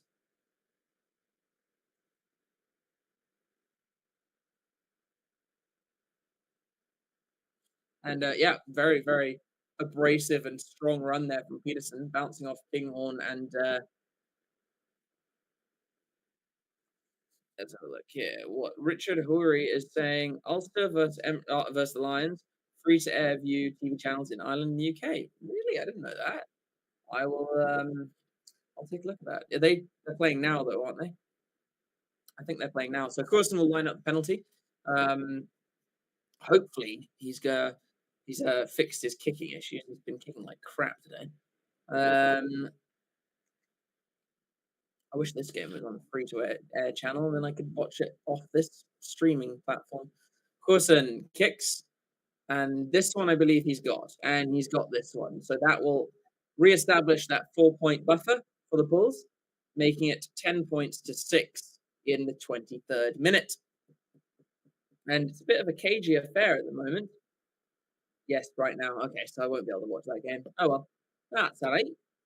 Just, Richard, if you could, in the chat, let me know what the scores are if you're watching it, as they are, gone. Healy restarts the match for us. Kicks into the 22, straight to the tall man for Mark, who runs it out of the 22. Sorry, not for Mark, that was low.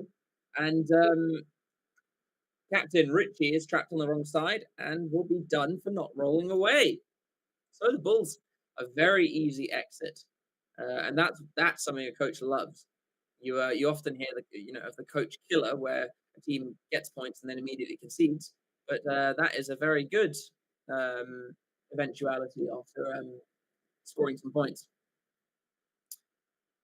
Healy launches a bomb, and it's not picked up well, but it's caught on the second bounce by the Bulls. Although Healy's follow-up tackle is good. Papier has it at the back of the ruck, and it looks like he was set to box kick. And Hanekom's feet. And does so for Peterson to chase. It's not a long kick, and lucky it doesn't go straight out. Corson takes it well and stays in field, which is important. Bellicott in field to Nell. Schumann gets over the ruck as well as Young in order to set the box kick. And Corson takes it well off the box kick. Papier at the back of the ruck feeds in field to Nokia. Nokia goes to ground. Edinburgh trying to challenge, but don't manage it. Papier to Corson, who launches the kick downfield. He's trying to split the defenders, but hasn't managed it. He's kicked it straight to Healy. Healy will now launch an up and under for Corson to chase. And it will be a tall man versus a small man. And the tall man has knocked it forwards. So I suppose a good chase from Corson. And Edinburgh will have a scrum just inside the Bulls' half. And there's a huge amount of kicking going on in this game. Playing for territory, but also playing for mistakes. Richard, I'm not able to watch it, but the Cardiff Edinburgh game is on free-to-air channel as well. Yeah, that game I really don't care about. Although actually Zebra are playing quite well, so might be worth watching. Lions are 7-0. So 7-0 to the Lions. Good. I like it when I'd say, like, I was about to say when the minnow South African sides do well, the Sharks are the minnowest of the minnows in South Africa at the moment, so probably shouldn't say anything about that. 26th minute, Bulls have the scrum. No, sorry, Edinburgh have the scrum. Just inside the Bulls' half. At the moment, it's a solid scrum. Bulls trying to get ascendancy. Velicott feeds in the field to Healy. Healy feeds inside to Big Bennett. And still on his feet, he eventually gets pulled to the ground. Velicott again to Mata. Mata runs straight and hard. Velicott recycles to Kinghorn. Kinghorn stabs it through. Williams is tracked back to get it, and he's done well. He kicks, and I believe it hit him off a hand and goes out into touch. And this game has been played at some pace. It was a good little run up there from Bennett. And he does well to wheel out of that tackle from Kutsia.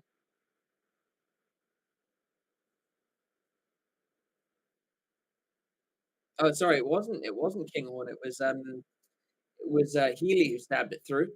And yeah, as Williams is showing there, his kick was definitely touched by an Edinburgh player, so it should be a Bulls put in. And there is a break in the game for water. I thought that was, to be honest, I thought that was just for the World Cup because it was so hot in France. I didn't know that was all rugby now. But apparently it is. I'm not sure I agree with that. But you know, breaking the game. We're in the about to go into the 28th minute of this match. And tell you what, it's actually been a pretty quick half. This half's gone quite quickly. And I did actually think about going to the game tonight, but decided that I would join you all here on Forever Sports, Forever Rugby, the world of winners, and well, I mean, it's a South African channel, so yes, the world of winners, but certainly not for me. Not an Englishman living in Scotland. But it's good to chat to all of you on here and. Instead of sitting outside in the cold watching two teams that I don't support. 92 people in the stream at the moment. Hello guys, don't forget to like and subscribe to the stream. Excuse me, like the stream and subscribe to the channel. Edinburgh have got us underway again, and Lang takes it midfield. Velicott decides to switch the attack, and Healy stabs it into the 22, and I believe that is de Klerk was chasing back. He's passed it infield to Williams. Williams clears it. Kinghorn has it on halfway. Kinghorn is going to attack and is met well by Hans.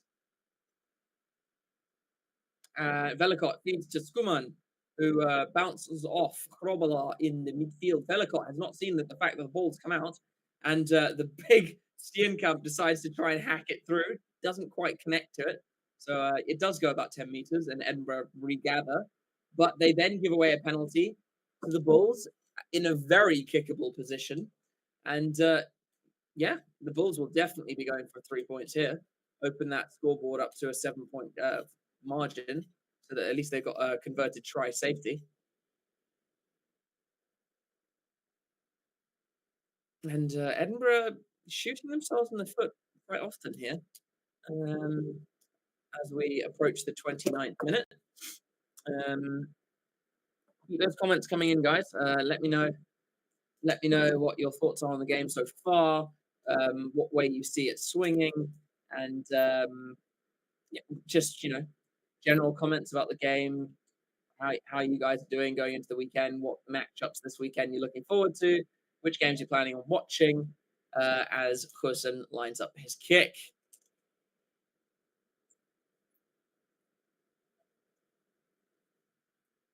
Goosen steps it up, and it's off the poles and over. He's now hit both poles with kicks and scored, and well, got both of those kicks over. He's playing. He likes to live dangerously. Does Johan Goosen? He's using those poles the ball to great effect. So 13 plays 6 with about 11 minutes left in this game, and Healy will get us underway again. He does. He launches it. It is just inside the 22, and it's not cleanly gathered by Lowe, but he does eventually pick it up. And it's come out. And he has done well there to get it to Coulson, although he kicked it straight down the middle of the field.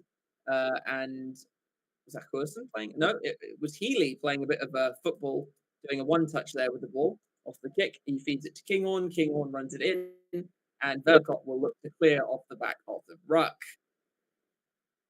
It is still inside the Edinburgh half. No, he doesn't. He passes to Healy. Healy to Lang, whose cross kick is semi-charged, but it's gone straight to Coulson. And then it spurts out the side of that following ruck. Peterson tries to kick it forwards, and again it kind of ricochets off of an Edinburgh player and into touch. So it will be a Bulls line-out. Yeah, you're right, Richard. He is making a meal of it, but he's getting the points, I suppose. It's just loud. It was not forward. Oh, okay. So the Lions haven't scored a second try.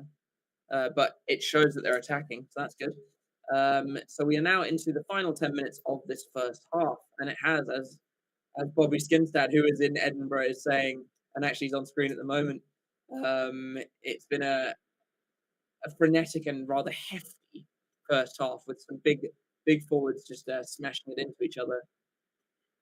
Funny thing about Bobby Skinstad, I went to the same school as he did, Hilton College, and he wrote our school song, which is based off of A Flower of Scotland.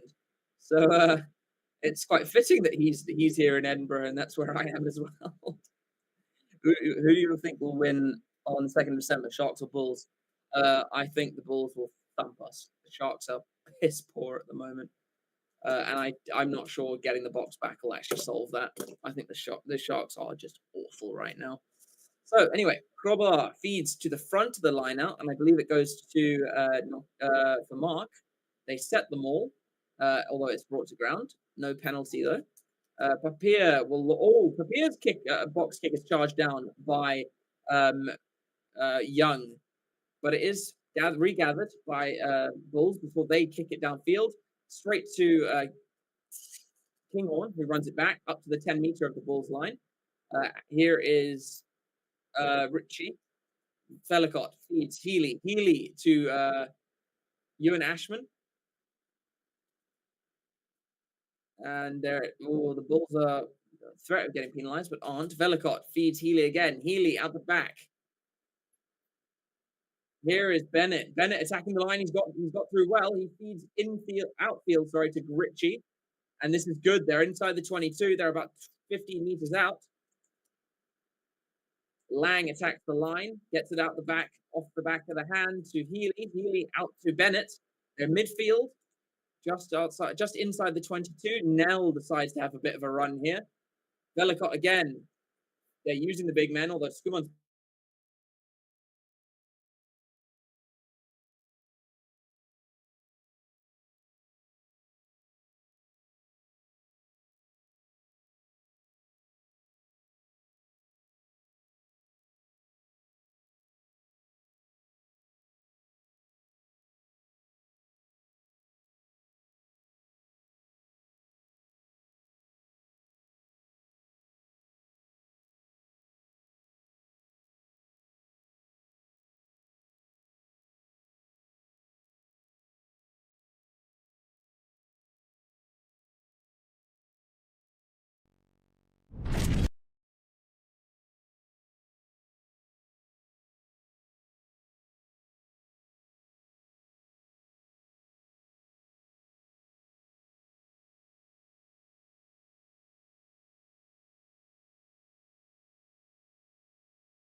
All right. Sorry about that, guys. Some technical difficulties here in Edinburgh.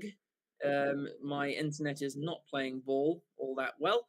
And typically, Edinburgh score in that moment. So Edinburgh score through their hooker, Ashman, and they will not draw level due to a wild, not a bit of a slice from Healy as he drags it to the right-hand side of the uprights.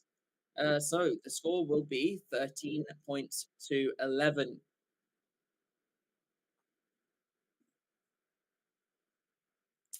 But crucially, Edinburgh have scored. And it was a well-worked try, that one. Currie will restart the game with 5.5 minutes left on the clock. He goes very deep to Ritchie, who decides to run it, obviously. He's not going to kick it himself. Velicott feeds Healy. Healy out to Ashman. Ashman out the back to Bennett. Bennett. Oh, and this is really good here from Edinburgh.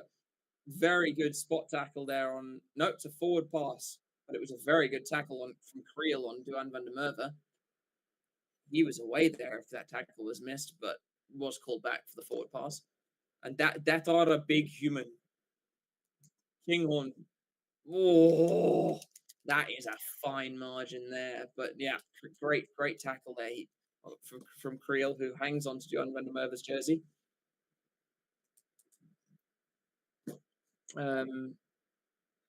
95 people watching. I've lost all comments. So if you did ask me something just before my internet went on the fritz, do ask it again so I can get back to that comment.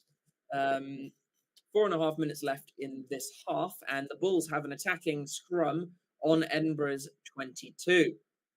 So a healthy field position for the Bulls here, and certainly will want to come away from this position with some points. They do get the penalty from the scrum.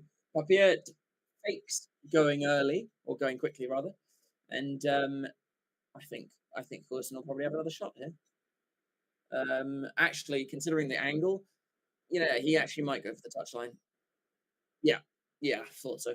Currie will go to the touch, and they will probably set up a line-out maul, line-out drive, as the Bulls have always been very good at doing. Oh, and it was actually Williams who stepped up to take the kick to the touch because of his left-footed kicking, and he absolutely shanked it. Kicked it practically dead straight. Dead. And that is not a good kick there from Williams. That's an awful kick.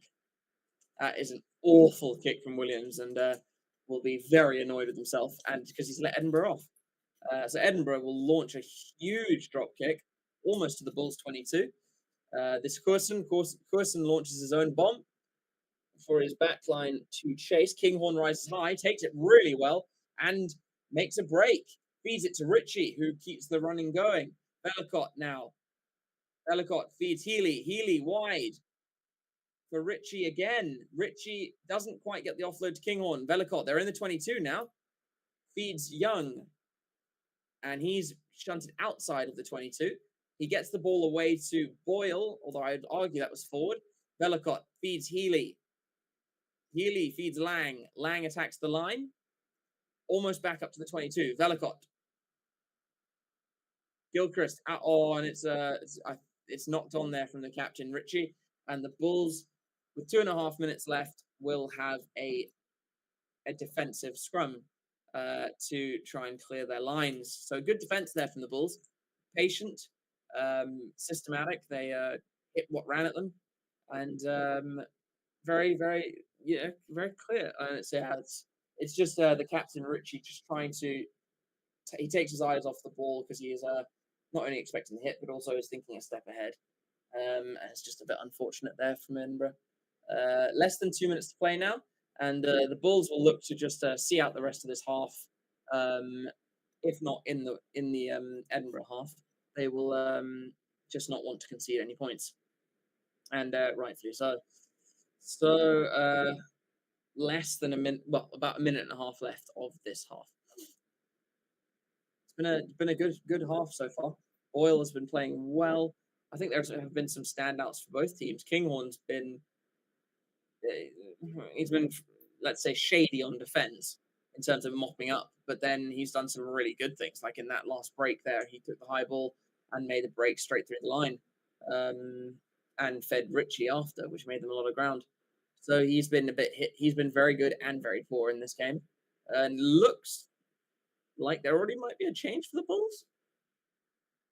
And it looks like Brink. Oh, Hurson's gone off. So who's come on? No, it's Van der Vault. Van der Vault's come on. So the Bulls have made a change already. It did look like Hurson was down injured. And in that scrum, there's an early shove from the Edinburgh. So there is a free kick to the Bulls.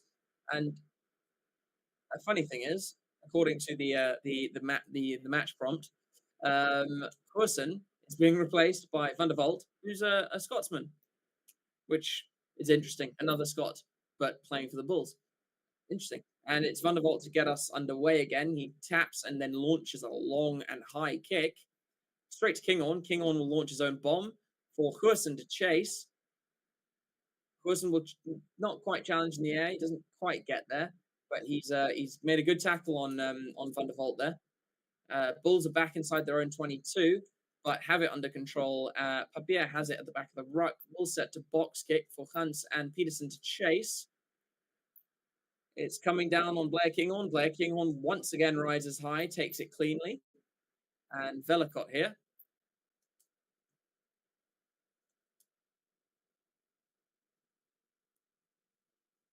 Velicott now will box kick. No charge down. Hurson chases well and makes the tackle on Van der Vault, I believe.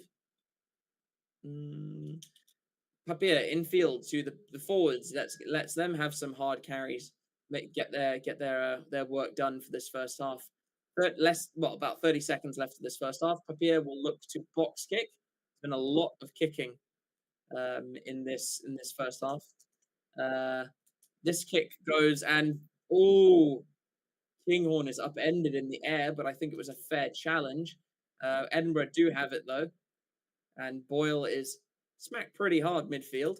Velicott has it at the back of the ruck, and neither team seems to want to play with the ball at the moment, going into halftime, which is 5 seconds away. So Velicott launches it high, quite close to the touchline on that right hand. And there's a monster hit from Boyle on Van der Vault. And Papier says that's enough and gets the ball off the park. So a rather frenetic first half there from both teams. Although I would definitely argue Edinburgh are making more mistakes. As Richard said, the game is not really flowing. It's very stop-start. But there's certainly intent to it, but just, I think, a lack of execution. So that's me for the first half, guys. 13 points, plays 11. The Bulls in ascendancy. And I will be back in about 10 minutes to take you through the second half. So get yourself a drink, and I'll see you then.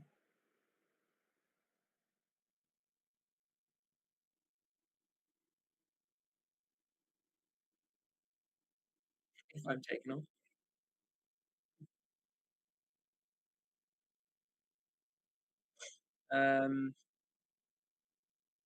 Doesn't seem that I'm going to be taking off just yet. So also, when you come back from halftime, let me know what you're drinking. As South Africans, I feel like it's mostly going to be brandy and Coke, Flippish and Coke, or beer. Tell me someone has a Castle. If someone has a Castle on them, let me know. Or Castle Light. That was my university drink. Right, let me sort this out.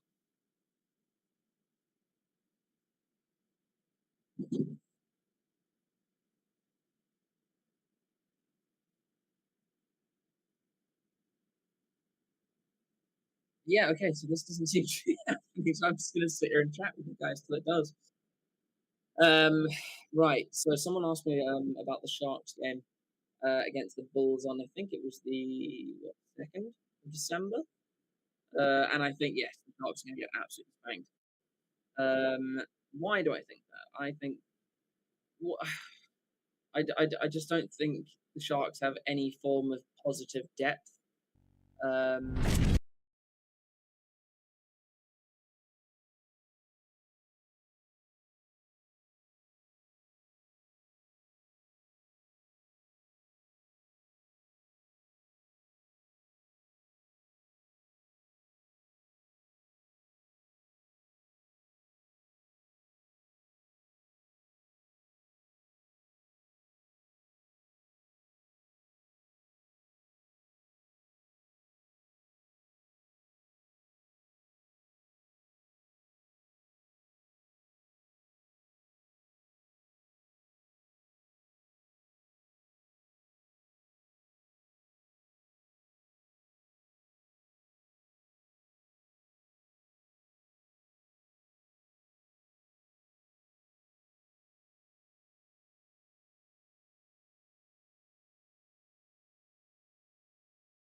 All right, and we are back for this second half action.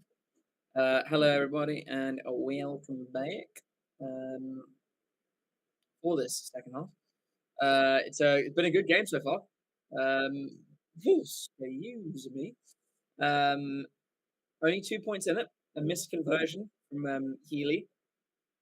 That being said, of course, he's missed a few and had some upright assistance from the rugby polls, the rugby gods. But you know, it is where it is. That's the way it stands as we go into the second half. Obviously, Edinburgh will now be playing right to left. But interestingly, Edinburgh have had more of the possession. And despite that, I'd say the Bulls are. It's been a pretty tight game, but I'd say the Bulls are slightly on top, just with their general play. Healy will restart and does get us underway. Kicks deep into the Bulls 22, and it is fielded well, although there is a slip there from the Bulls player. But Papier now does have it at the back of the ruck. He will, I think, use a forward pod first before looking to clear the line, and does so.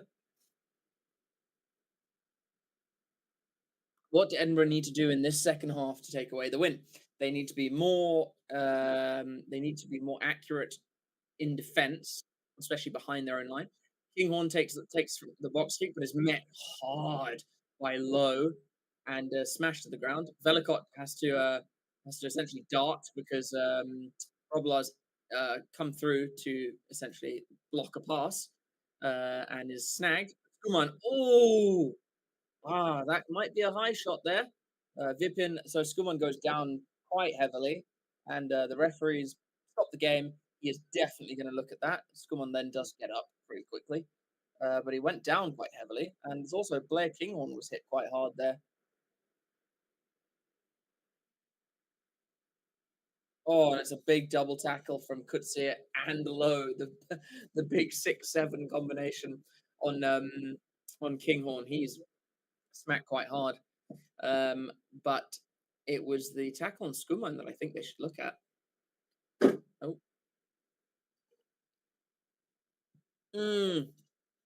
Yeah, there might be a yellow card here. Might be shoulder to head. Referee is going to be checking it. So there could be a yellow card here, which I think be kind of sad. But, deserved. Yeah, didn't get low enough in the tackle. And it looks like there might be head contact with the shoulder, which means it could. No, the mitigation will keep it at yellow. But, I mean, Skuman at least it appears fine. Yep, it's certainly looking shoulder to head from Kutsia.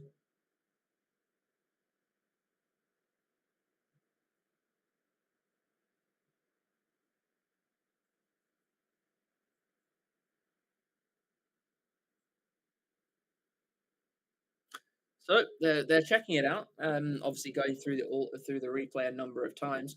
The referee is eventually going to give us, it's definitely a yellow. I think the mitigation will be that there is a significant drop from Skuman, and it will essentially just be that Kutsia needed to get low enough, although he was fairly low. I think a red card would be harsh. But this is a big moment in the game.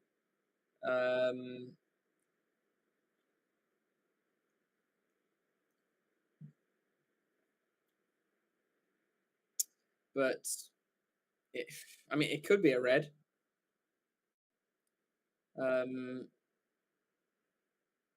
Yeah, Bobby Skinstad, saying it could be a red because the height really shouldn't count. He's literally hit him straight in the head.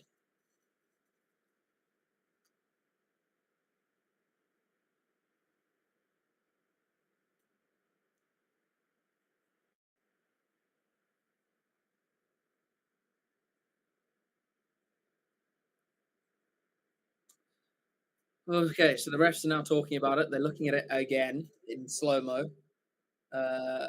Oh, yeah. Okay. I can see grounds for red. But again, that's because it's been slowed down. I think they'll go off yellow off field review.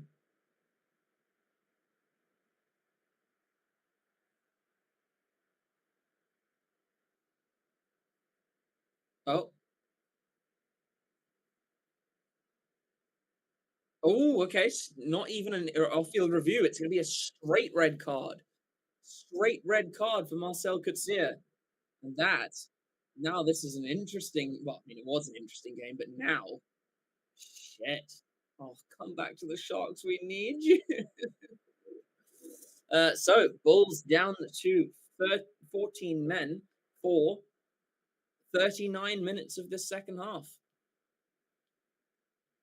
And that will be a huge thing for Edinburgh.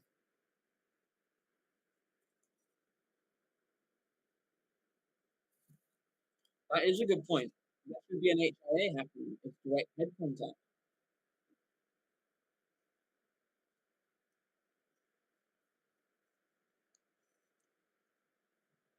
I do agree with that, actually. But, you know, it is what it is. And Edinburgh now, huge attacking platform inside the Bulls 22 with a line out to come. Ashman will throw in. He goes to the front to Young. They set that maul. And now, you know, they've got an extra man, an extra hefty forwards that's not there.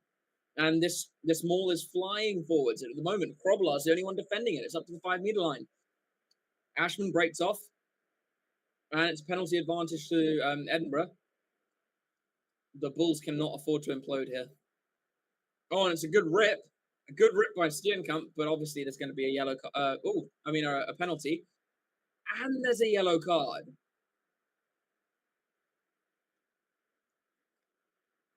And I think it's... Who is it? Who's he yellow carded? Oh, okay. And it's let's say the Bok prospect, Cameron Honeycomb. He has been yellow carded, and the Bulls now down to 13 they'll be down to 13 for a good 9 minutes.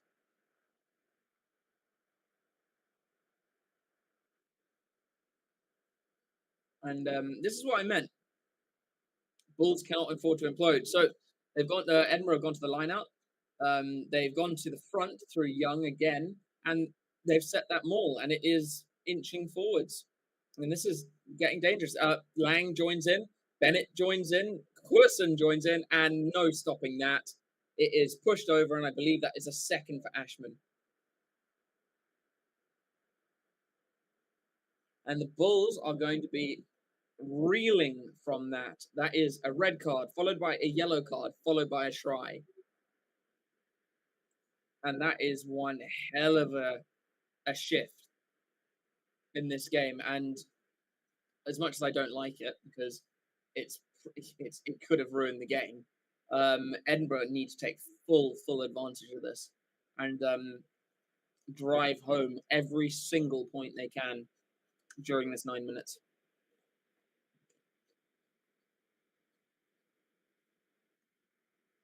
A bunch of the backline players joining that rolling maul.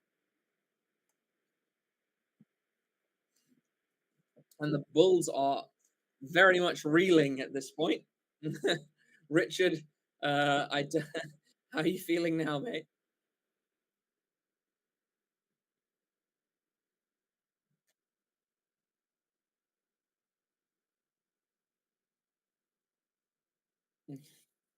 That's a twist in the game, that's for sure. So Healy will have a chance to put Edinburgh 5 points clear of the Bulls, with, you know, and considering that they've got 13 men, they've scored almost immediately.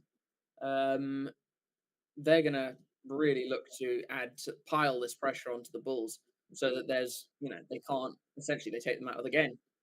Although Healy cannot add the extra 2. So Edinburgh lead by 3, but God, the Bulls have got a task on their hands now.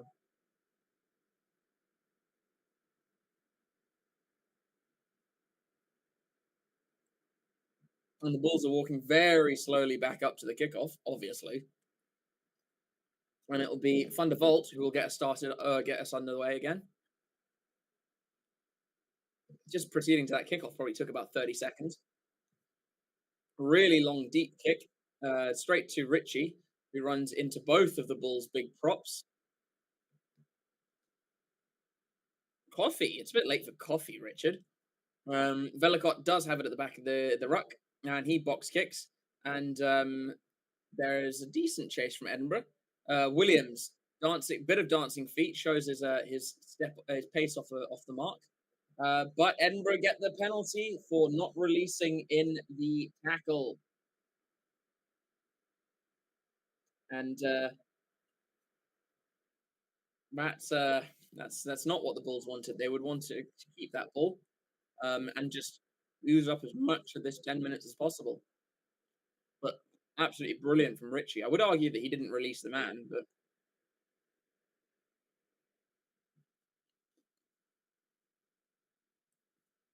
but Edinburgh, they're taking advantage of every single thing, and they are now pushing it deep into, they're pushing it into the Bulls' half.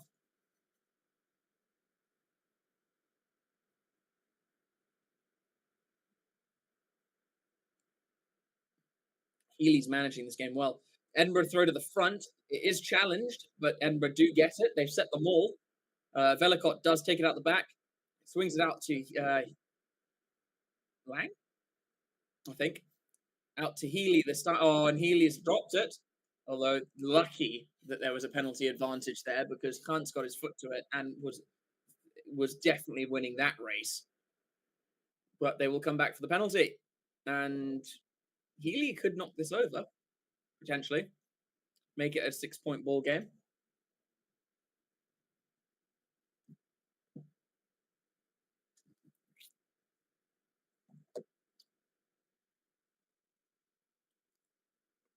And I tell you what, Lowe almost got his hand on that lineup, but which he, if he had, there wouldn't have been a penalty.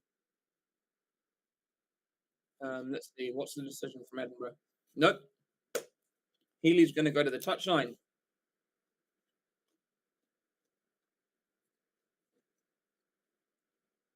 Question is, how deep in the Bulls 22 does he go?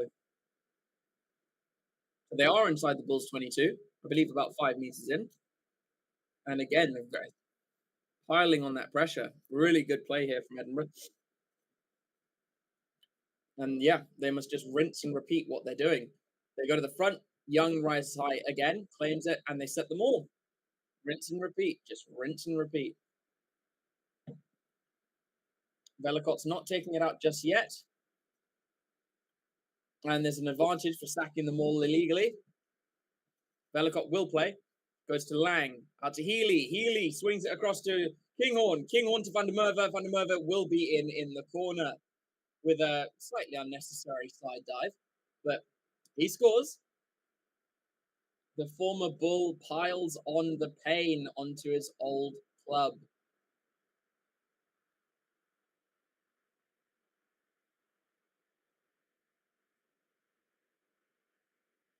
And that is Edinburgh's third try. That takes them out to a 9-point lead. And potentially 11-point lead. No, not 11-point lead. Potentially a 10-point lead. So they've got an 8. Hang on. Yeah, they've got an 8-point lead at the moment.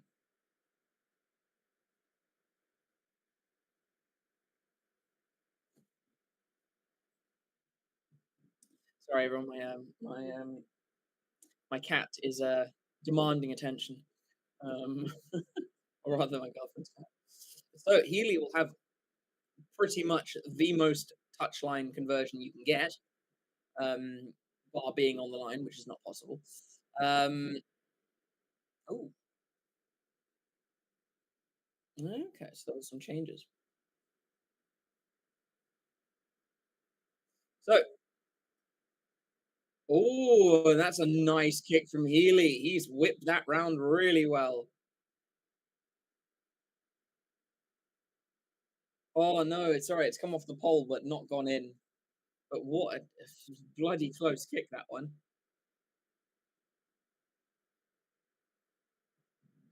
And then there's the Bulls are ringing the changes now. 30 minutes left of this game.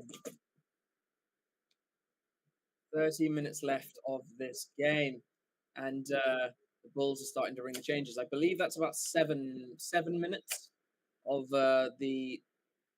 No, it won't be. It'll be 8. Yeah, about 7 minutes of the yellow card, I think. So, Bulls having changed their...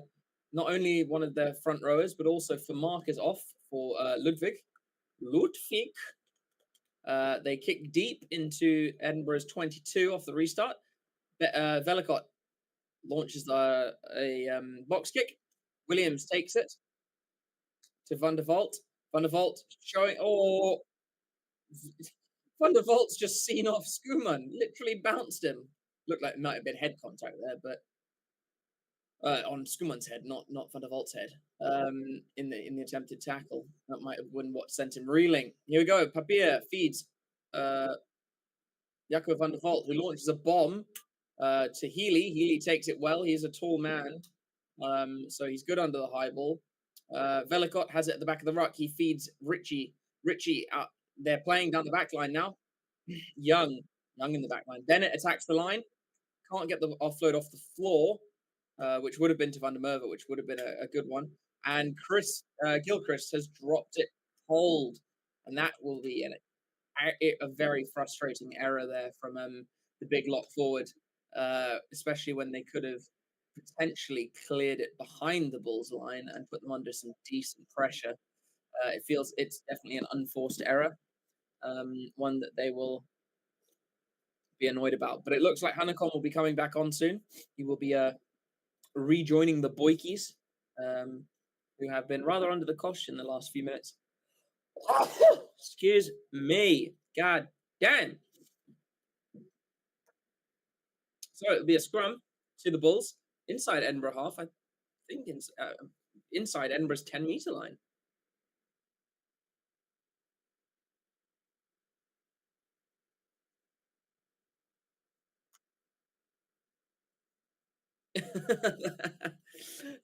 Sorry, I just saw myself replayed on when I sneezed. It's not a pretty face.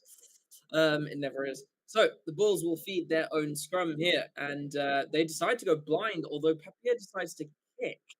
Van der Merwe cracking back very easily and calls the mark, almost knocks it on in the tap, but does get it to Healy, who launches a clearance kick. Van der Vault keeps it in well, launches a high ball for himself to chase. It's coming down on Healy. Healy initially takes it well, but then drops it backwards. Van der Merwe picks it up, loses 1, loses 2, and then is smacked in a tackle by, I believe it was Nokia. Gilchrist. Velikot trying to get it to the back of this caterpillar. And to be honest, I'm so sick of this caterpillar box kick bullshit. I think it needs to be taken out of rugby. So Velikot launches the bomb. Van der Vault comes forward to claim it, does well, but he's met pretty immediately by Viliami Mata. Papier to Low. Low takes it in. Papier will recycle, although it looks like he might go for a box kick. Not wanting to play with possession here, other Bulls. And Papier will box kick for his backline, his backs to chase. De Klerk up first. Healy takes it well and gets a good offload to old Duhan. And it's a great turnover there by the Bulls' number 1, Steenkamp. Although it is sloppy ball. It's gone backwards. Van der Vault. He's tried a basketball pass, which has not gone well for either team, funnily enough. But Kinghorn does clear it up, and then he knocks it on. So there will be a scrum down for the original knock on, and that will be to the Bulls. And just as 2 replacements, I think, for Edinburgh coming on, and that is Fenter and Ali Price. And that's a pretty handy substitution to be bringing on in this situation. Hanekom is back on now, so the Bulls back up to 14. And it's Schoeman who's been replaced by Fenter.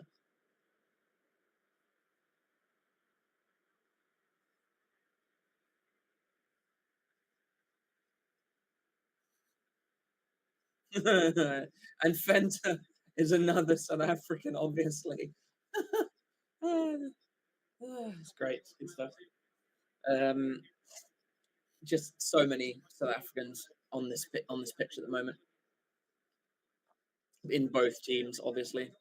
Oh, wow, that's the first time today I've seen a Scotsman replace a Scotsman in Price for Velikot. Donnie, sorry, what do you mean the sound's very bad? Do you mean my sound? And if so, can you describe why? Like, what's the issue? So, Ali Price comes onto the field and immediately will have a feed into the scrum. And we have about 24 minutes left of game time. Price feeds it in. He goes left. No, he doesn't. He fakes left, goes right, and swings it out to Currie. Yeah, oh, and it's sloppy ball here from Edinburgh. But they've managed to keep it. Price, I think, will look to box kick here.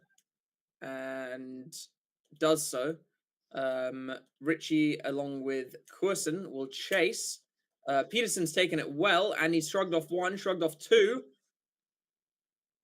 before he's finally brought down. Papier goes to the right to Van der Vault. Van der Vault decides to take on the line. Probably the wrong decision there. And they will go back for what I believe was a penalty. I'm pretty sure that was a penalty. And I believe it was Gilchrist who gave it away. Excuse me. God, what, it's 10-9 here, which means it must be 10. It must be 10-11 in South Africa. You guys are in South Africa who are watching this. You're certainly fans, that's for sure. You're up late watching it. Although I remember that the weirdest time I've ever watched a rugby game was at 1:30 in the morning. It started because I was in South Korea, and it was England playing Scotland, funnily enough. I fell asleep at halftime when we were winning 31-0, and I woke up to find out the next morning that it was 38-all. That was depressing that day. But anyway, I digress. The Bulls take it through their line-out, and Van der Vault feeds Peterson in the midfield, taking it a good few meters. Edinburgh are going to have to get out of there. Papier gets it, feeds Van der Vault again to Gans, who takes on the line, makes a meter or two. And it's Hanekom who decides, no, I'm going to take this myself, and makes 5 meters. Good little, I suppose, tussle there as he goes through. Oh, and it's Van der Vault who tries to feed Creel, who knocks it forwards. And Edinburgh back on attack. Price out to Healy. Healy out the back. And Edinburgh moving well here. Great offload from Kinghorn to Boyle. Almost up to the 10-meter line of the Bulls. Gilchrist in midfield. Hands off to Fenter. And Edinburgh doing really well, just recycling this possession. There was a big hit there from who's number 13? Hans. There's a big hit there from Hans. And there's a penalty there for Edinburgh. And does Healy go for poles here? It's kickable, certainly kickable. But will they go for touch with the man extra? It looks like there is a man down for the Bulls, and it might be their hooker. Let's have a look. It does look like it's their hooker in Probela, who's down holding his face. He's got his scrum cap off. Nope, it might be his knee, actually, or it's a bit of cramp. I'm not sure. We will diagnose the situation and let you know. Tell you what, though, the Bulls need Creel to do something magical, and go and score another hat trick would be nice, probably.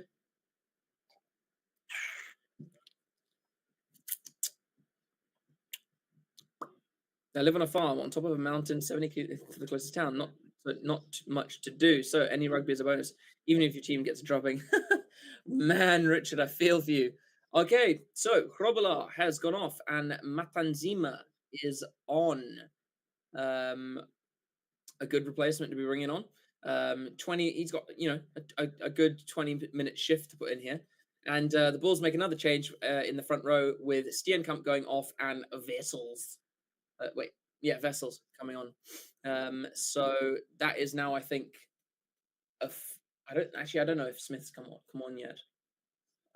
Smith's 18. I don't think so. I didn't see him come on. So Edinburgh go right to the corner. They didn't go for poles. And Ashman, well, actually, Ashman will probably be looking for a hat trick here. They're not going to set the maul because it's got to come off the top loose. Are the Bulls back to 14? Yeah, they've been back to 14 for about 6-7 minutes. Van der Merwe shepherded sideways by de Klerk there, so it's a good tackle by him. Here is Young. God, he's big. He's a big frame of a man. Price out to Venter, the new man. Newish man. Price again. Lang, who tries an outside pass. Healy was taken off the ball, but on the floor, he picked it up. Fair enough. Youngs feeds Kinghorn. Kinghorn passes wildly to Mata. Mata is brought down well by Ambrose Papier. And the Bulls are actually defending quite well here. Their more diminutive players are actually making good tackles. So it's Bennett. Bennett, was it low? Lang decides to kick into the 22, and Williams picks up, and he's deciding to run it. And Williams has done really well there. He's managed to offload to Nokia too. They are out of their 22, and they got the penalty, and that is all down to a brilliant run from Williams. And Papier decides to go quickly. He breaks one tackle, and he's up to halfway. And then there's a turnover by Blair Kinghorn, and a bit of a Hail Mary pass, but it did get to Healy. Healy decides to run it instead of kick it. And Kinghorn has run straight into Hunt, who shepherds him almost to the sideline, but does keep it in. Price feeds Healy. Healy launches a bomb onto Peterson, who doesn't manage to take it. It's come back towards Edinburgh, and it's picked up by Huerson. Huerson, a bit of space, is dangerous, but he almost managed to make a break there, but Papier gets him down. This is just hectic rugby here. And then Price decides to put it over the top into Edinburgh, into the Bulls 22 with Mata to chase, and Williams can't do anything but let it go into touch. So the Bulls will have a lineup deep in their own 22 with 19 minutes left in this game. The Bulls certainly aren't out of this, but they have done very little in terms of playing. Although that run from Williams to get them out of danger was class. So, I mean, we saw in the first half how a simple mistake can give a team a try. And that's how the Bulls got their first try. So let's see what happens. Maybe they can do something. The double try scorer in Ashman has gone off and replaced by Cherry. Papier's in a bit of trouble here. But, Boyles thumped him. But Papier has managed to get them out of a bit of a danger there. It was in their own try zone, but he's managed to get it up to the 5-meter line. Low with a kind of a sideways run, but sets a platform for them. And I imagine Papier will box kick here, and does so. It's not a great kick. He's just got it outside the Bulls 22. If anyone can tell me the Lions score currently, that would be nice. But Edinburgh will certainly be happy with that result, as it is their lineup ball just outside of the Bulls 22. And here's the new man, Dean Cherry, who will essentially his first action of this half, or rather of his match tonight, will be to throw into the lineup. He gets it to Young at the front. They set them all, but Richie breaks off the back. He feeds Healy. Healy feeds Big Mata in the middle. They're inside the 22 now. Ali Price Oh, he feeds the big man, Venter, who rumbles straight over one player. They're almost up to the 5 meter line now, Edinburgh. Price feeds Mata. Mata goes out the back to Healy. Healy to Lang. Lang to Bennett. Edinburgh moving really well here.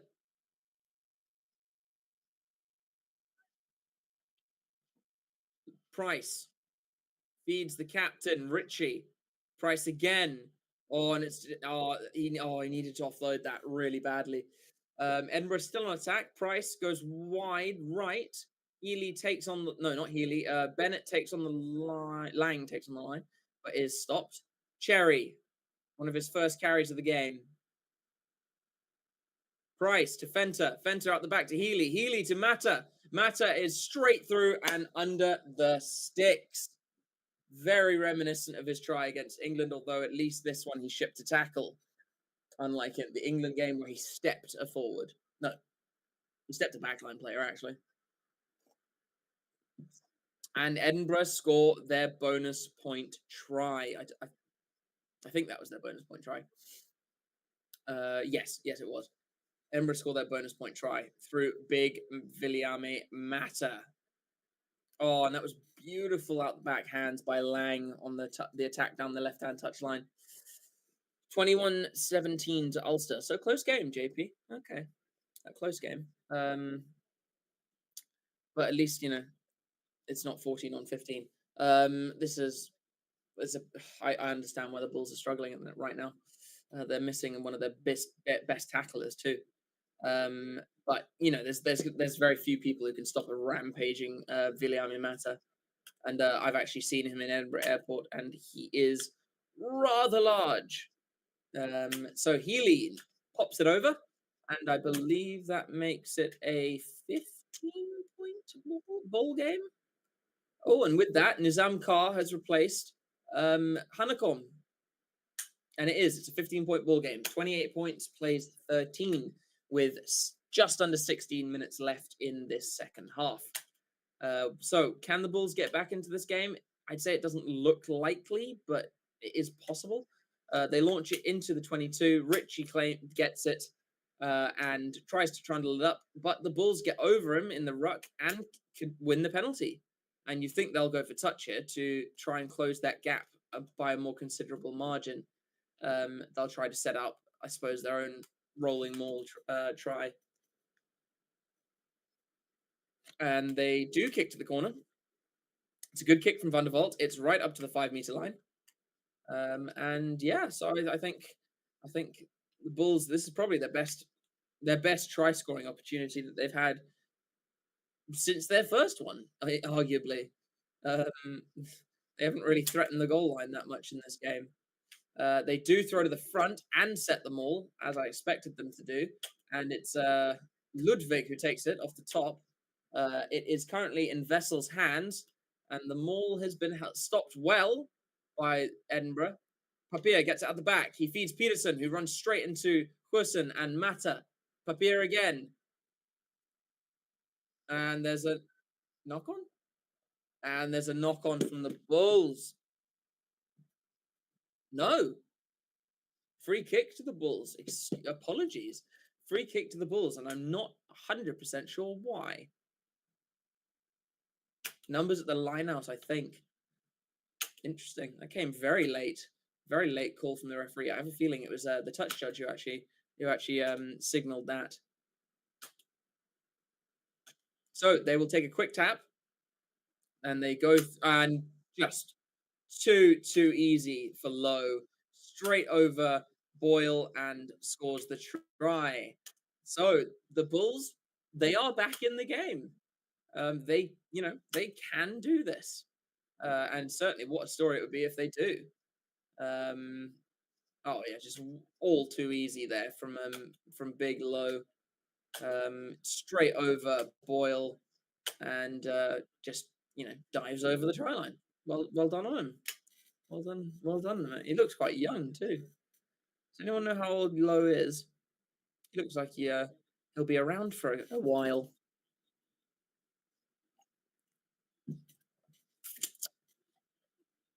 So Van der Vault who came on fairly early in that first half, will take the kick. And I believe he's got this one. Yes, he has. And that takes the point. That reduces the deficit to 8 points. And, when playing with a red card, that's fairly impressive with 13 minutes left to play. And I believe there's a substitution here. No, it can't be. No, he can't be going off. So Edinburgh will restart the game with 12.5 minutes left to play. Healy doesn't kick it inside the 22 off this kickoff. It's taken well by the Bulls.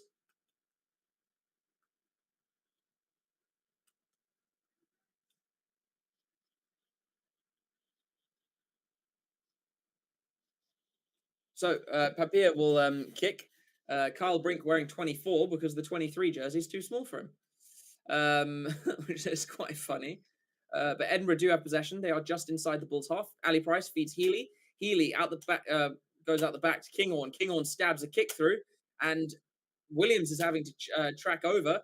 Van der Merwe gets his legs, gets his foot to it, pops it inside, straight into Kyle Brink's face, or whatever his first name is, and he knocks it back. So the Bulls have it just over their try line. Papier feeds to Van der Vault. Van der Vault decides to run instead. Interesting choice. They've got it out to Peterson, who's taking on Ritchie. He's skinned him, and he's kicked it too short. No, he hasn't. Peterson's done well there.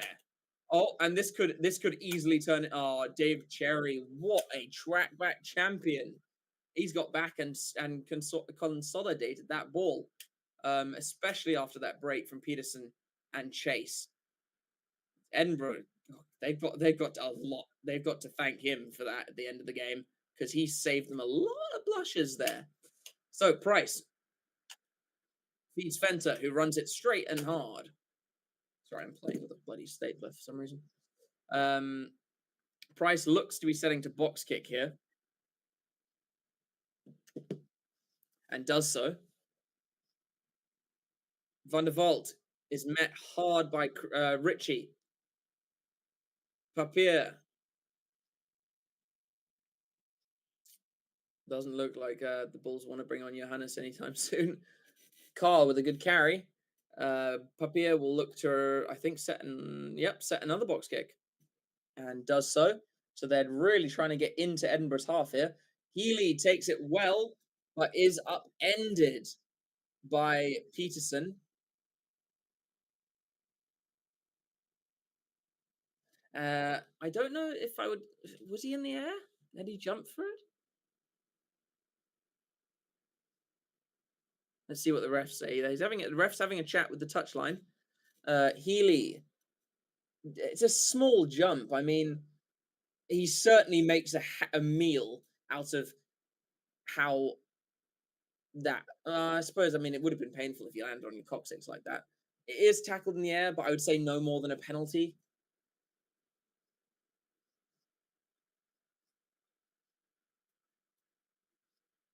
But yeah, the commentators are saying that he's potentially saved by the fact that Peterson was potentially saved from a yellow card by the fact that he was pushed beforehand.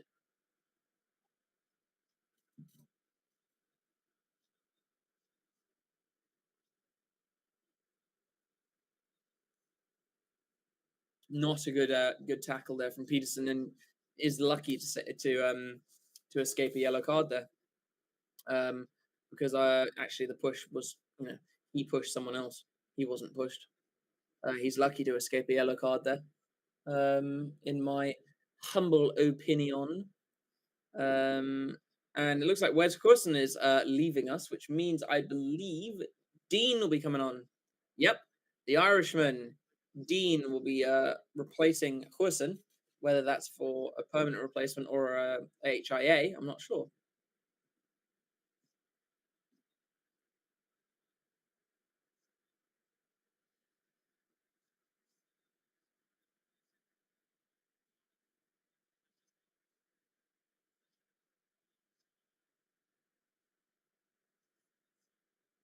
So 10 minutes left on the clock. Edinburgh have that penalty to take the game into the Bulls half, and especially after that try score from the Bulls, they will want to come away from this attacking, I suppose, position with some points. It's tough angle for Healy. He hasn't got it into the Bulls 22, but made some. It was an all right kick, just inside the Bulls 10-meter line. Cherry will throw, goes to the middle to his captain Richie. It's a sloppy ball. He does. Oh, Cherry picks it up and then fires it straight to King. No, Bennett, who knocks it on. So the Bulls do get it back. Matsanzima. Van der Vault kicks it over the top, almost charged down. No, it's not. It's Kinghorn doesn't decide to mark, but launches a huge kick downfield to Van der Vault, who catches and decides he's going to run it back instead. Almost makes a break there. He gets through one tackle and then it's met by two more. Matsanzima. Oh, it's good from Matsanzima, and with a basketball style offload, he breaks play open. Peterson's through. He decides to put it on the boot because he's got no one who he can pass to. Oof.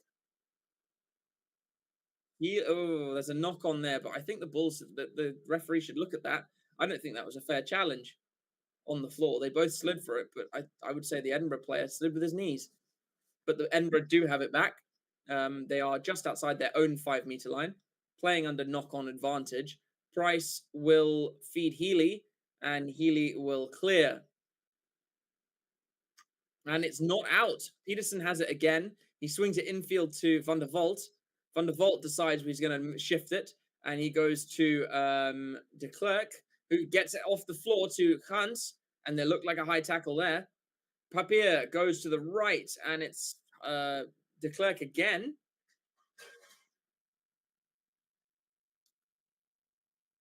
Bulls just outside the 22 here. And the play has been stopped for an injury. I think it looks like Viliame Mata.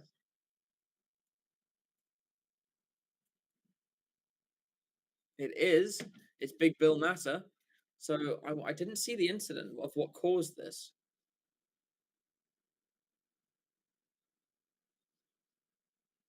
What happens here? Hans picks it up. Oh. I think Big Bill Mata here could be going off.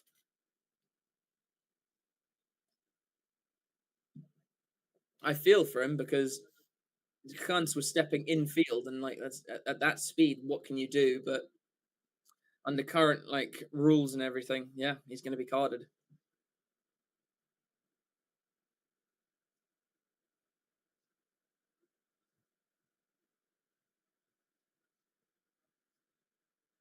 Let's see. So Hans steps, and Mata's just not low enough. Yeah, I mean, even if he didn't step, it was probably still going to be high. So yeah, this will be a yellow, probably an off-field review. No, it's direct. It's direct contact to the head. This might be a straight red as well. Yeah, this might be a straight red. Creature, what are you doing? Sorry, my cat's making noise. I think there could be a red card to even it up here, and that will certainly make for an interesting last 7.5 minutes.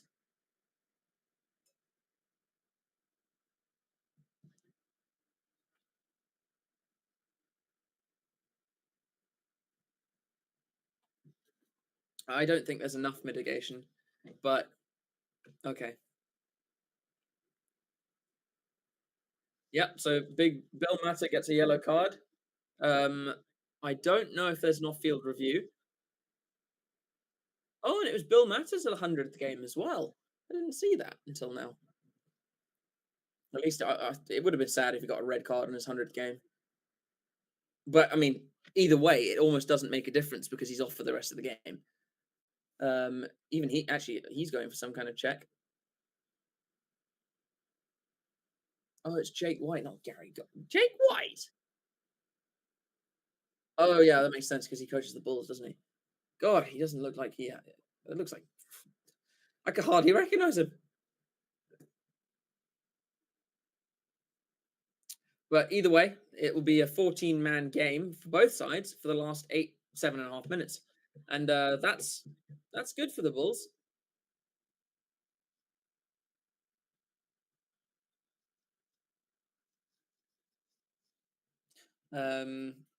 Interesting. Yeah, actually, no, good shout. Bulls are going for poles. That'll take them within 5. It's a good shout. Not only does that secure them a bonus point as long as they don't let Edinburgh score, but it also gets them within 7. So good idea, good shout from the Bulls. I like that decision making. Bit of a wobbly kick, but it does go over from Van der Vault, and that makes it a 5-point ball game. 14 players play 14 players. Edinburgh do have the bonus point, whereas the Bulls have a losing bonus point at the moment. And it looks like Johannes, the reserve scrum half, will be joining us for the last 6.5 odd minutes. And that's good. Good for the... I don't think he's been around long. So Healy will get us restarted.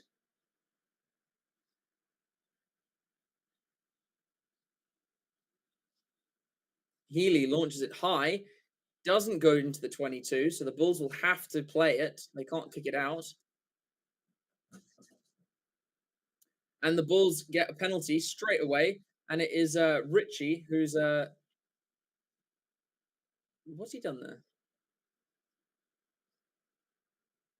I don't know, what's he done there? Richie has not released? Yeah, there's no clear release there. So, yeah, fair penalty for the Bulls there. And this game is just getting a bit more interesting as we move into the last 6 minutes. The Bulls got a red card. It was Marcel Coetzee, LJ the man. Well, and I tell you what, Van der Vault is limping. He's feeling that left leg of his. Bulls go to the front. They set the maul. They are on halfway, so they've got to go a lot, decent amount of distance. But that maul is moving. And there's a penalty advantage now. Boyle needs to move out the way. So does Cherry. 7 with the side entry. So it's Boyle with the side entry. And the Bulls decide a high cross kick to... and Blair Kinghorn has done so well there. Penalty. They'll go back to the penalty. But Blair Kinghorn just taking it away from de Klerk there so that he couldn't essentially go run with it. Johan Hurston, yeah, he was subbed off for an injury in the first half. It looked like a leg injury. I'm not sure what kind, or rather what muscle or anything like that. Didn't look very serious. He walked off. So I don't think it's too drastic. But I think they just didn't want to risk him. And actually, I'll tell you what, Van der Vault's come on, and I would say he's been better. His kicking's been more accurate. He's faster. So all in all, I think he's been pretty bloody good. Potentially should start. So the Bulls have kicked to the corner, as they should now, because they're going for the winning try. I don't think it was a very good kick though. They're on Edinburgh's what's it called? 22-meter line. So they've still got a bit of work to do here. But they seem to have got a bit of life in them now to the Bulls. The Blue Cows. So the Bulls and this is not a good time to lose a line out. And it is Gilchrist who rises high and pilfers it. Coetzee got sent off for a head-on-shoulder tackle. Straight red. So Edinburgh win it back through that line out and kick it long. Peterson can't take it well. And there's some desperate passing here from Edinburgh so that they don't get caught in possession. It does fall to Kinghorn, who launches a kick downfield. It could be it's not a 50-22, but it is a long kick. They've got a lot of territory gain with that kick.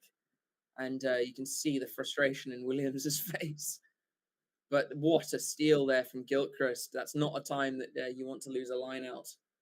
I think that's like their first lost line out of the game. But what a kick from Kinghorn.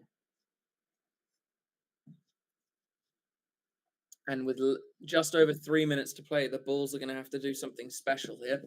Let's see. Ulster have beaten the Lions 24 points to 17. So Lions at least have a point. A losing bonus point from that.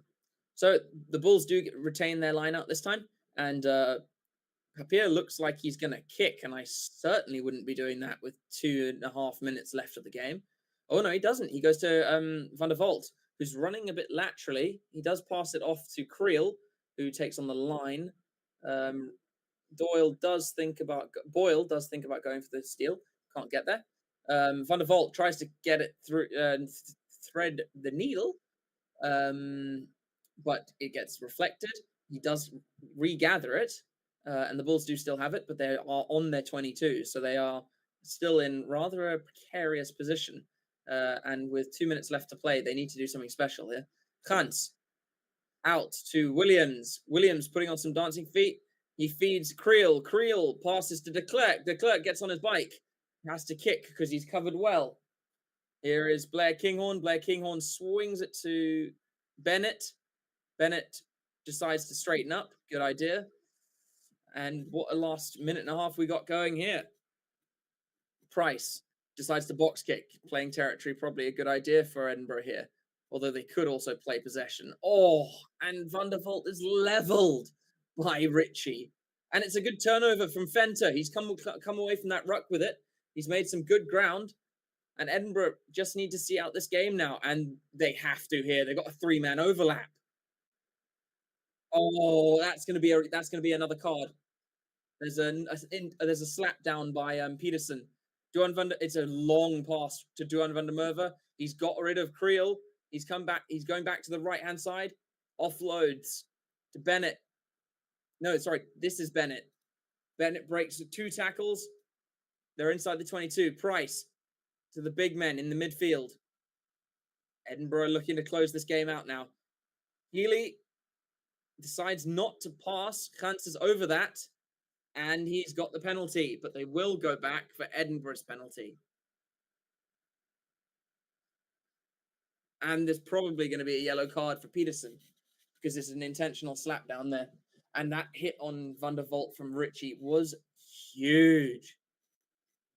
And what a turnover from Fenter, the prop. But yeah, Peterson could be seeing a bit of custard here. He could be receiving his marching orders. And God, it feels like a Saturday night. It's not. It's a Friday night. Let's have a look here. See, I would say his hand's already there in preparation for the tackle. That's not. He does slap it down though.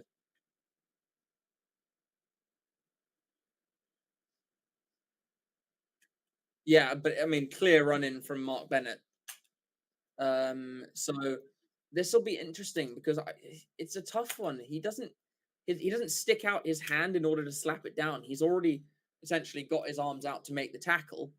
That was a football-style throw to Van der Merwe there, I think, from Price.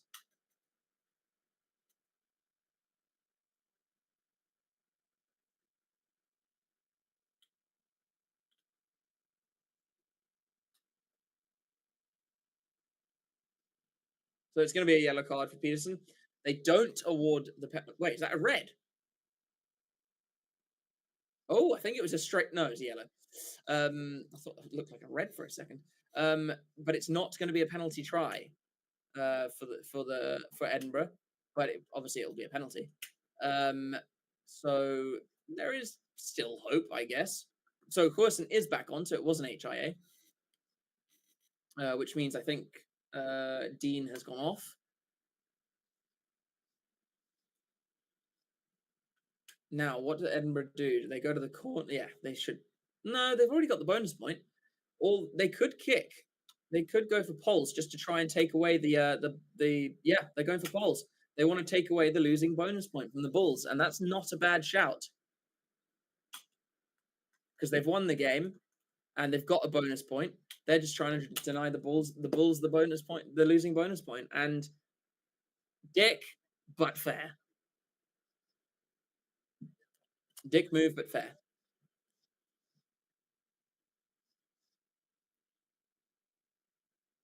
But you also have the potential that he doesn't get the kick, misses or rebounds off the poles, and the Bulls get it back. And again, then play continues. But I think he'll put a hell of a lot into this kick. If he misses, it'll go dead. I think that'll be his thinking.